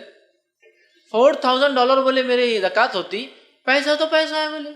میں انڈیا میں بولتا ہوں 4,000 دے دو, میں نے کہا ارے واہ, اللہ سے تو مانگتا ڈالر میں اور زکوٰۃ چکاتا روپیز میں, وہ بھی ایکویلنٹ. ہاں کوئی یہ کر سکتا ہے کہ $4,000 ایکویلنٹ تو کتنا ہوتا ہے آج کی قیمت میں, تقریباً 60,000 روپے کا 1,000 روپیہ سمجھو بنے گا, ہے نا. 60 کے مطلب آج کل تھا 2,40,000 روپے زکوٰۃ ہے وہ, اور انڈیا میں بھی 4 دے رہے ہیں. تو ویسے نہیں, تو میری کاسٹ تھوڑی سمجھ لیجئے, میں $10 میں کھانا کھا لیتا ہوں, تو $10 کے حساب سے ایک مسکین کا کھانا کتنا ہو رہا ہے, روز دینا ہے 30 دن کا, تو کتنے ڈالر ہو گئے, $300. $300 تو انڈین کرنسی میں 18,000 روپے ہوں گے. اب یہاں ہو سکتا ہے بہت لوگ کھا لے اس کے بدلے میں, لیکن آپ اپنے حساب سے, چونکہ آپ کو دینا تو اس زمین پر تھا ایک مسکین کو, چونکہ وہاں کوئی مسکین ہے ہی نہیں, تو جب آپ انڈیا میں دیں گے تو کوالٹی آف فوڈ تو وہی ہوگا نا, اس کا گریڈ وہ نہیں ڈاؤن ہوگا, تو آپ یہاں بھیج دیجیے. یہاں ہو سکتا ہے ایک نہیں, 18,000 میں تو میں سمجھتا ہوں ماشاء اللہ مہینہ بھر گھر چل جاتا ہے کسی کا, یہاں تو مہینہ بھر بھی نہیں, میں سمجھتا ہوں کچھ لوگوں کے 3 مہینے چل جائیں گے 6,000 روپے کے حساب. تو بہرحال وہ ایک الگ چیز ہے. تو ہم کو کھانا دینا ہے, اس مسکین کو کھلانا ہے. الگ الگ علاقے کے اعتبار سے نوعیتیں بدل سکتی ہے, کھانے کی کاسٹ بدل سکتی ہے. تو اگر سمجھ لیجیے آپ کھانا نہیں کھلا سکتے ہیں کسی کو, اور ایک تو یہ کم از کم ہے, لیکن فدیہ تو ایک کا ہے, لیکن اگر آپ کو رمضان ہے اضافہ کرنا تو اللہ صدقے میں کنورٹ کر دیں گے, زیادہ چیزوں کو دیجیے نا, زیادہ کیوں, ہم یہ تو کم از کم لمٹ ہے, اس سے زیادہ آپ خرچ کر سکتے ہیں نا. تو جہاں ایک مسکین کو آپ دے رہے بھائی یہ تو فدیے کا ہے, اور 2 بھی گھر میں ان کی کھانا نہیں, چلو 2 کو بھی 3 کا کر لیتے, اللہ اور دیں گے آپ کو. تو بہرحال ایک مسکین کو آپ کو ایک وقت کا کھانا ہے, تو فرسٹ پریفرنس کھلانے کو ہے, کھانے کو فزیکلی کھانا بنا کے کھلائیے. جب آپ کو کوئی غریب نہیں مل رہا تو پھر کیا کریں گے آپ, سیکنڈ پارٹ, اس کھانے کی کاسٹ لے کر اناج پرچیز کر لیجیے. سمجھ لیجیے 3,000 کا کھانا اور 1 مہینے کا, میں اناج کوانٹٹی میں زیادہ آئے گا, 1.5 کنٹل آئے گا انڈیا کے اندر. کچھ جگہ تو اگر سستا لے اناج تو 1,500 کے حساب سے 2 کنٹل آ جائے گا, جس میں اس کا پورا مہینہ گزر سکتا ہے یا 1.5 مہینہ گزر سکتا ہے. تو بہرحال پھر اس کی کاسٹ دے سکتے ہیں, لیکن فرسٹ پریفرنس کھلانے کو دیجیے, نہ ہو تو پھر اس کی کاسٹ کے بدلے اناج دیجیے, انشاءاللہ جس یہ بھی چل جائے گا. السلام علیکم. اعتکاف میں مطلب تفسیر یا علم حدیث حاصل کر سکتے ہیں کیا, اس کے علم حاصل کرنے کے تعلق سے کیا کیا جا سکتا ہے؟ بھائی نے بہت اچھا سوال کیا کہ اگر ہم اعتکاف میں ہیں تو کیا ہم تفسیر اور علم حدیث حاصل کر سکتے ہیں, تو میں کہوں گا ہاں, اس لیے کہ ظاہر سی بات ہے کہ انسان مکمل طور سے پورا 100% آف دا ڈے نمازوں میں اور ذکر میں نہیں گزار سکتا. ان دا سینس اس معنی میں کہ نماز پڑھ رہا اور تلاوت قرآن کرنا نہیں ہو سکتا. انسان کی فطرت یہ ہے کہ بہت جلدی چیزوں سے اگتا جاتا ہے, اس کا نیچر ہے یہ. تو لہٰذا سمجھ لیجیے میں نے 5 تو فرائض ہے, اس کے علاوہ سنت موقعہ کا اہتمام بھی کروں گا, اب چونکہ اعتکاف میں تو ٹائم ہے, اس کے علاوہ سنتوں کا اہتمام بھی کروں گا, اس کے علاوہ نوافل بھی پڑھوں گا. جب یہ تمام سے ہوگا تو پھر تلاوت قرآن کروں گا. اب تلاوت قرآن بھی ماشاءاللہ پورا دن نہیں ہو سکتی, ایک پارہ پڑھ لیا, تو اب اگر میں چاہوں تو قرآن کو پھر معنی سے بھی پڑھ سکتا ہوں. تو ہاں, آپ نماز موقعہ یہ ہونے کے بعد, ذکر و اذکار ہونے کے بعد اگر چاہے تو بالکل تفسیر قرآن کی پڑھ سکتے, چونکہ وہ دین سمجھنے میں شامل ہے. اسی طرح تفسیر میں حدیثیں بھی آ سکتے, یا الگ سے حدیثوں کی کتابیں بھی, یا اسی طرح دینی کتب بھی آپ پڑھ سکتے. اس لیے کہ انسان مکمل طور سے 100% آف دا ڈے نماز اور قرآن نہیں کر سکتا. تو لے گا نماز, کچھ وقت کے لیے قرآن, کچھ وقت ذکر و اذکار, کچھ وقت دعائیں, اور کچھ وقت تفسیر کی کتابیں, اور کچھ وقت حدیث کی کتابیں بالکل آپ پڑھ سکتے ہیں. السلام علیکم. وہ جو مسجد میں جیسا کہ چاروں طرف سب پردہ لگا لیتے, 4-5 جنے ایک جگہ بیٹھ رہے تھے, تو اعتکاف میں کیسا, تو آپ الگ الگ خیموں کیسا لگانا اعتکاف کے لیے؟ ہاں, میں نے سوال کیا کہ بہت ساری مسجدوں میں ایک ہی خیمہ لگاتے ہیں اور سب لوگ اس میں بیٹھ جاتے ہیں. جی, تو یاد رکھیے, جی وہاں رکتے بھی اور سوتے بھی. تو دیکھیے میں یہ کہوں گا, اعتکاف کے لیے جو بات ثابت ہے, صحابیات اور آپ صلی اللہ علیہ وسلم کی زندگی ہم دیکھتے ہیں بہت غربت میں گزری ہے. اتنی غربت میں گزرنے کے بعد بھی ہر صحابیہ کے لیے آپ کی امہات جب اعتکاف میں بیٹھی, سب کے لیے الگ الگ خیمہ لگایا گیا حدیث میں. سب سے پہلے جو عائشہ رضی اللہ عنہا آئی اور کہا اللہ کے رسول میں بھی اعتکاف کرنا چاہتی, تو ان کا خیمہ لگا دیا گیا. پھر حفصہ رضی اللہ عنہا آئی اور کہا مجھے بھی اعتکاف کرنا, ان کا بھی خیمہ لگا دیا گیا. تو وہ الگ الگ خیمے لوگوں کے لگا گئے. یہ نہیں کہا کہ جا کے عائشہ کے خیمے میں تم چلے جاؤ, ایک اور لگایا گیا ٹینٹ. اس کے بعد ایک اور صحابیہ حضرت زینب آئی, تو کہا مجھے بھی اعتکاف کرنا, تو ایک اور خیمہ لگایا گیا, ایک اور ٹینٹ. یہ نہیں کہا کہ تم تینوں ایک ساتھ ہو جاؤ نا, عورتیں تو ہے اور امہات ہے, ٹھیک ہے, ایسا نہیں کیا. تو لہٰذا اعتکاف اگر آپ کر رہے ہیں تو ایک خیمہ ہو سکتا ہے بڑا, لیکن اندر پھر سپریٹ پارٹیشنز کرنا ہی پڑیں گے. پارٹیشن چادر سے ہو سکتے ہیں, ایک وہ بڑی چھتری کھول کے ہو سکتا ہے, پلاسٹک کے بڑے ٹینٹس آتے ہیں نا, کبھی بارش میں یوز کرتے ہیں, کوئی بھی ہو سکتا ہے. سپریشن, ہر آدمی دوسرے سے الگ, علیحدگی میں اکیلا اپنے رب کے سامنے ہوں گا, یاد رکھیے. تو لہٰذا الگ الگ ٹینٹس, ایک ٹینٹ میں 3-4-5 لوگ, ہاں اگر ایسا ہی دور اور زمانہ ہے کہ اس کے علاوہ کپڑا ہی اویلیبل نہیں ہے، غربت کا یہ عالم ہے، تو ایک الگ بات ہے، وہ ایک سمجھے نا مستثنا ایکسیپشنل کنڈیشنز ہے. لیکن چونکہ ایسا کچھ نہیں ہے لہٰذا ہر آدمی الگ الگ خیمہ بنائیں گا اور اپنی الگ عبادت. اور اگر ایک خیمے میں ہے بھی بہت سے لوگ تو ملنا خلط ملط ہونا درست نہیں. بہت سارے لوگ الگ الگ خیمے لگاتے اور پڑے ہوئے خیمے میں رہتے جا کر، وہ بھی درست نہیں. اپنے اپنے خیمے میں رہیں گے اور وہیں عبادتیں کریں گے. کسی نے ایک سوال کیا واٹ از آتھینٹک دعا فار بریکنگ دا فاسٹ. دیکھیے دعاؤں کے تعلق سے میں ہمیشہ کہتا ہوں حصن المسلم نامی کتاب ضرور آپ لیں، اس میں آپ کو تمام دعائیں جو سنت سے ثابت ہے وہ تمام مل جائیں گی. تو اس دعا کے لیے بھی آپ اگر فاسٹ کو بریک کرنا ہے کہ دعا ثابت ہے یہ آپ کر سکتے ہیں. لیکن یہ افطار کی دعا نہیں، افطار کرنے کے بعد ہے. مطلب آپ صلی اللہ علیہ وسلم افطار کر لیتے اور جب پانی وغیرہ پیتے تو رگیں اتر ہو جاتی تو اب کہتے ذہب الظما کہ اب کھانا پینا ہو گیا اور رگیں اس سے اتر ہو گئی اور اب اجر ہم کو مل جائیں گا. سمجھ رہے آپ؟ حصن المسلم دعاؤں کی کتاب سب خرید لیں، چھوٹی کتاب ہوتی ہے ہمیشہ رکھا کیجیے اپنے پاس تاکہ جب ضرورت پڑی مستند دعائیں آپ اس میں سے نکال کر بہرحال پڑھ سکتے ہیں. جی بغیر خیمہ لگائے بھی عبادت اعتکاف کر سکتے؟ خیمہ لگانا ضروری ہے، اگر نہ لگائے تو اعتکاف اور عبادت جیسا ایک کونے میں بیٹھ کر سکتے ہیں. میں نے سوال کیا کہ اگر خیمہ نہ لگایا تو کیا اعتکاف ایک کونے میں بیٹھ کر سکتے؟ تو میں کہوں گا نہیں، اس لیے کہ سنت سے ثابت نہیں. نبی اکرم صلی اللہ علیہ وسلم مغرب کے بعد مغرب میں داخل ہوتے، مسجد میں رات گزارتے، صبح خیمے میں داخل ہوتے، اور یہ آپ نے ساری زندگی کیا اور امہات نے ساری زندگی کیا. لہٰذا میں کہوں گا نہیں، الگ سے آپ خیمے کے بغیر نہ کریں سوائے شرعی مجبوریوں کے. شرعی مجبوری کیا ہے؟ اتنی غربت کا عالم ہے کہ خیمہ لگانے کے لیے پیسے نہیں. ایسا ہو سکتا ہے نا. ایک حال میں جو ہے ایک پچھلے سال جو ہے ایک شیخ تھے، ان کو کسی نے ایک فون لگایا، سائل کا سوال یہ تھا، اور وہ جو مفتی تھے بہت روئے اس سوال کو سن کے. اس شخص نے سوال کیا اور کسی افریقہ کے ملک سے کال کر رہا تھا وہ، اور سوال اس نے کیا اللہ تعالیٰ میرے روزے کو بغیر سحر کے اور بغیر افطار کے قبول کریں گا؟ چونکہ ان کا کھانے کو کچھ نہیں ہوتا دن بھر، تو سحر بھی بغیر کھائے کے کرتے اور افطار بھی بغیر. مطلب اس کا سوال یہ تھا کیا اللہ میرے اس روزے کو قبول کریں گا؟ نہ مجھے سحر کے لیے کھانے کو ہمارے علاقے میں کچھ ہے، نہ افطار میں ہم کچھ کھاتے ہیں. سمجھ رہے ہیں؟ تو ایسے انسان کا کیا ہے اتنی غربت. تو یہ جب کھانے کو نہیں ہے تو پہننے کو بھی نہیں ہوگا نا، اس کا ظاہر سی بات ہے چندیوں وغیرہ میں رہتا ہوں. تو بہرحال ایسے اگر سچویشن ہے تو وہاں کے عالم پھر اس کے لیے فتویٰ دیں گے کیا کرنا ہے. لیکن اگر ہم جس علاقے میں ہوتے ہیں تو ہم کو تو ٹینٹ ڈالنا ہی پڑے گا اور اس میں ہی آپ کو جانا، یہی سنت طریقہ ہے. السلام علیکم. روزے کا فدیہ جو دینا ہے تو دینے والا دور ہے رہنے کو، تو کھانا روز تو نہیں کھلا سکتے، تو اس کا اگر مہینے بھر کا سامان بھر دیا جائے پورا تو. میں نے سوال کیا کہ اگر کوئی انسان ہے جس کو فدیہ دینا ہے اور وہ لیکن دور رہتا ہے، مثال کے طور پر وہ یہاں ہے، فدیہ جس کو دینا دوسرے شہر میں، تو کیا ہم ایسا کر دیں مہینے بھر کا کھانا بھر کے دے تاکہ وہ کھائے؟ یہ بھی ہو سکتا ہے.